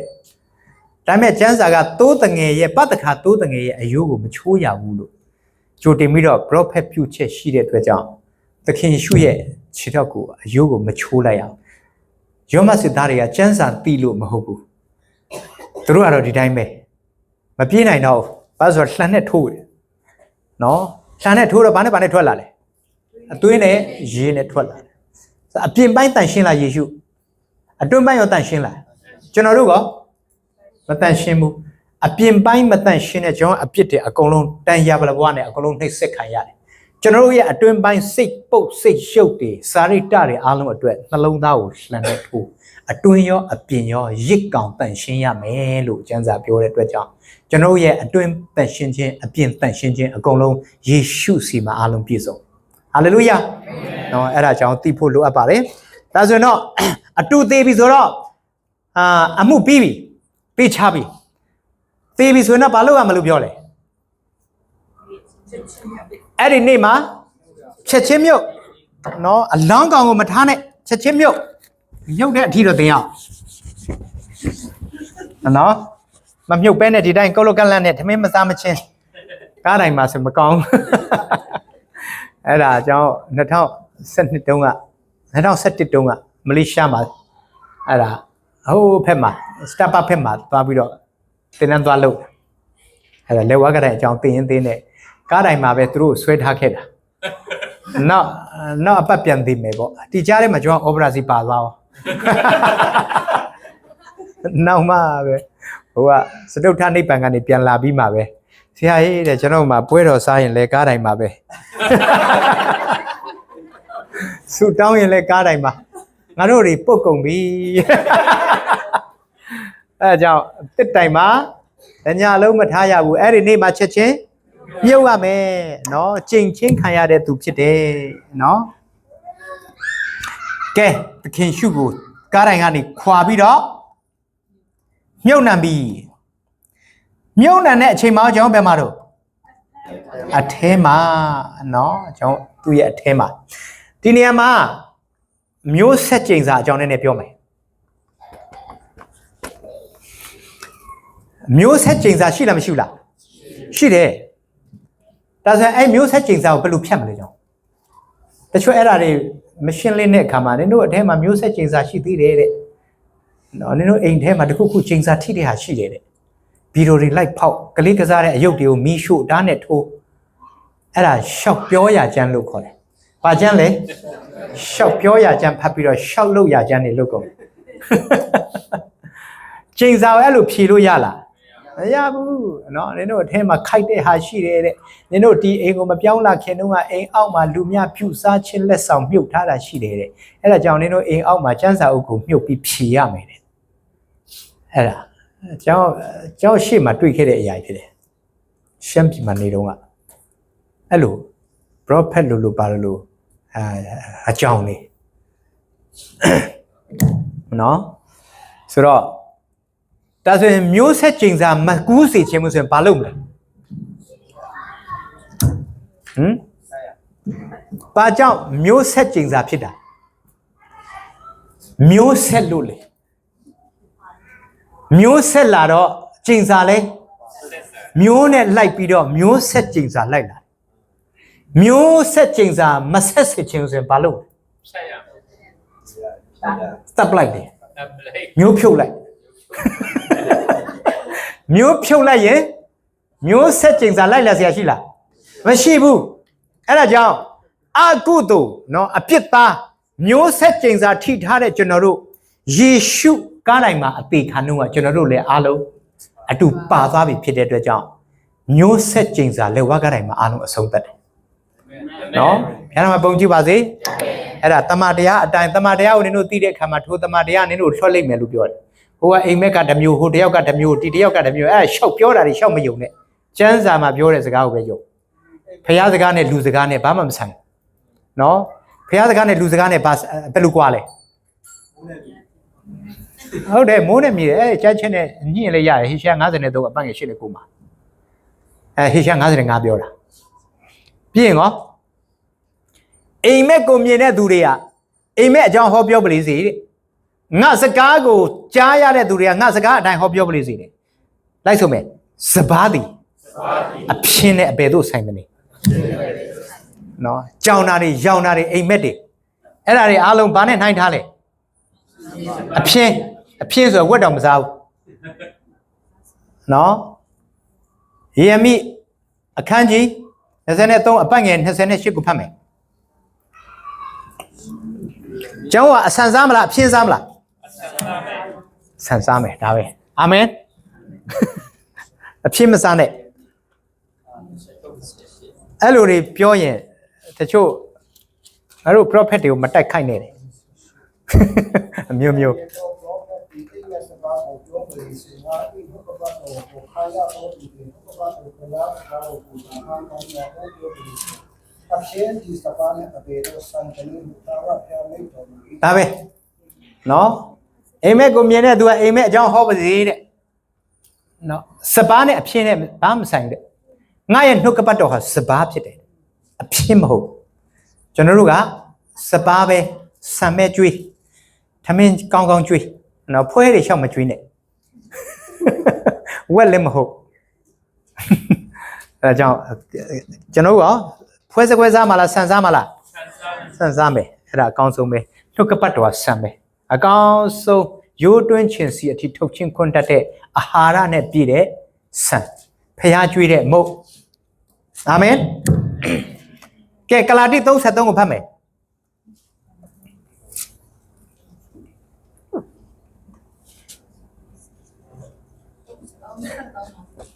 ထို့ကြောင့်ဘုရားခင်ရှိတော်၌ပြည့်ညက်တရားအဖြစ်အဘယ်သူမျှကြောက်မဲ့ရာသို့ရောက်နိုင်မှုထင်ရှားလျက်ရှိ၏တစ်တိုင်၌ဆွေးထားခြင်းကိုခံရသောသူတိုင်းကျင့်ခြင်းကိုခံရသောသူဖြစ်သည်ကျမ်းစာလာသည်နှင့်ညီခရစ်တော်သည်ငါတို့အတွက်ကြောင့်ကျင့်ခြင်းကိုခံရသောသူဖြစ်၍ငါတို့ကိုပြည့်ညက်တရား၏ကျင့်ခြင်းမှရွေးနှုတ်ဆောင် ဒါပဲဘယ်ထဲကနေရွေးနှုတ်လဲကျင့်ချင်းအမင်္ဂလာကနေရွေးနှုတ်တယ်ဘာကြောင့်ကျင့်ချင်းခံရတာအပြစ်ကြောင့်ဘာလို့အပြစ်ဖြစ်တာအဲစကားနားမထောင်တာလေအဲကြောင့်ပညတ်ကိုချိုးဖောက်တာဟာအပြစ်အဲအပြစ်ကြောင့်ကျင့်ချင်းလာတယ်နော်အဲဒါကြောင့်ကျွန်တော်တို့အားလုံးကွင်းဆက်တွေကိုသိရမယ်ကျွန်တော်ကသူ့ဟာသူကျင့်ချင်းကသူ့ဟာသူရှိနေတယ်ကျင့်ချင်းကအကောင်လို့ထင်တာမဟုတ်ဘူးကျင့်ချင်းဆိုတာကဖျားစကားချိုးဖောက်တာဖျားစကားနားမထောင်လို့ကျင့်ချမိတာလေနော်အဲ့တော့အဲ့ဒါကြောင့်သိရမယ်အာမင်ကဲဒါဆိုရင်တော့ယေရှုသေတော့အတူသေပြီယေရှုမြုပ်တော့အတူမြုပ်ပြီနော်ယောမအခန်းကြီး6အပိုင်ငယ်4မှာတလကောင်းကိုလိုသဲအခန်းကြီး2အပိုင်ငယ်7မှာတလကောင်းနောက်ကလိုက်ဆိုအောင်ပဋိစ္စံအဖြစ်ထိုသခင်နဲ့အတူတကြိုချင်းကိုခံကြ၏နော်ဘယ်သူနဲ့အတူလဲခရစ်တော်နဲ့အတူဘာလုပ်ပြီလဲတကြိုချင်းကိုခံကြ၏ဒါဆိုရင်တော့ယေရှုနဲ့အတူသေပြီယေရှုနဲ့အတူတကြိုပြီကဲဒါဆိုရင်ခုနဒေါက်တာလေးစာရန်တာပဲချိန်မှာအိမ်ထောင်စုစရင်ထဲကနေဖြုတ်တာဒါပဲလူသေးရင်နိုင်ငံသားစရင်ထဲကဖြုတ်မိသားစုစရင်ထဲကဖြုတ်မှတ်ပုံတင်အားလုံးဖြုတ်တရားဝင်သေးလားမဝင်တော့ပေမစရင်ဖြတ်လို့ရတာအခုယေရှုနဲ့အတူတည်သွားပြီလူဆိုးလူမိုက်ယေရှုနဲ့အတူတည်ပြီးမြုပ်ပြီးဖြစ်တဲ့အတွက်ကြောင့်စာတန်ရဲ့မိသားစုထဲကနေဖြုတ်ငရဲသွားမယ်စရင်ထဲကနေဖြုတ်အပြစ်သားစရင်ထဲကနေဖြုတ်ဘာလို့လဲသေလို့သေရင်စရင်အကုန်လုံးဖျက်ရတယ်အခုယေရှုနဲ့အတူသေပြီးဖြစ်တဲ့အတွက်ကြောင့်စရင်ထဲကနေအကုန်ဖျက်ပြီအာမင်စာတန်ရဲ့စရင်ထဲကနေအလုံးဖျက်ပြီပြီးတော့မှမြုပ်ပြီကြောင့်အမေတို့ကတော့ဒီမြုပ်ပြီးမှအများဖြစ်တော့မြုပ်ပြီးမှဖြစ်သွားဖြစ်တာပေါ့လေမအားဘူးလေနော်ကြောင့်အမေဆုံးတော့အဲ့ဒါအိမ်ကပုံစံ30ထဲကနေအမေနာမည်ကိုဖြစ်တာဖတ်ပုံတင်လဲရက်ွက်ရုံမှာပြန်သွားအပ်တာလဝကရုံမှာအကြောင်းကြားတော့အဲ့မှာနာမည်တည်စရင်ထဲမှာထည့်လိုက်နော်အဲ့ဒါကိုနောက်ကနေမသိတဲ့လူတွေတချီချီနဲ့အမေသေးလို့ဝက်နေပါတယ်ဆိုမှပဖြစ်လို့သူ့နာမည်ပါလိုက်ဖြစ်တာလေမဟုတ်လေအဲ့ဒါအမေပဲဖြစ်ဖြစ်အဖေပဲဖြစ်ဖြစ်တရားမဝင်တော့ဘူးသေပြီဆိုရင်တရားမဝင်တော့ဘူးခွဲခွာသွားပြီစရင်ဖြစ်ရတယ်အဲ့ဒါနော်ကျွန်တော်တို့လည်း အပြစ်သားစာရန်သားယေရှုနဲ့အတူလဲဝါကတိုင်းမှာတည်ပြီးစာရမဏတ်စီကနေစပြီးတော့ခွဲထွက်လာပြီတည်ချင်းနဲ့ထွက်လာပြီဖျားနာမှာပုံကြည့်ပါစေကဲဒါဆိုရင်ထမင်းစားပြီးမှထမြောက်ရအောင်ခဏဆူတောင်းရအောင်နော်ဖျားရှင်ကိုယ်တော်ပုံကြည့်ပါစေရရှိတဲ့အချိန်အတွက်ကိုတော့အချစ်စုတင်နေချစ်စရာကောင်းတဲ့ဒီမှာ Texas မှာရှိနေကြတဲ့ညီကောင်မောင်နှမတွေအားလုံးအတွက်ကိုတော့အချစ်စုတင်ပါတယ်ရရှိတဲ့အချိန်အတွက်ချစ်စောချီးမွမ်းတဲ့ထမင်းစားပြီးတော့ပြန်ပြီးတော့လေ့လာမယ်သင်ခန်းစာအားလုံးနဲ့ဝိညာဉ်တော်ဖျားကိုယ်နဲ့မစပါသခင်ရှုဖျားမျက်နှာမှာနဲ့ဆူတောင်းကြပါရဖန်ဆူရရှင်အာမင်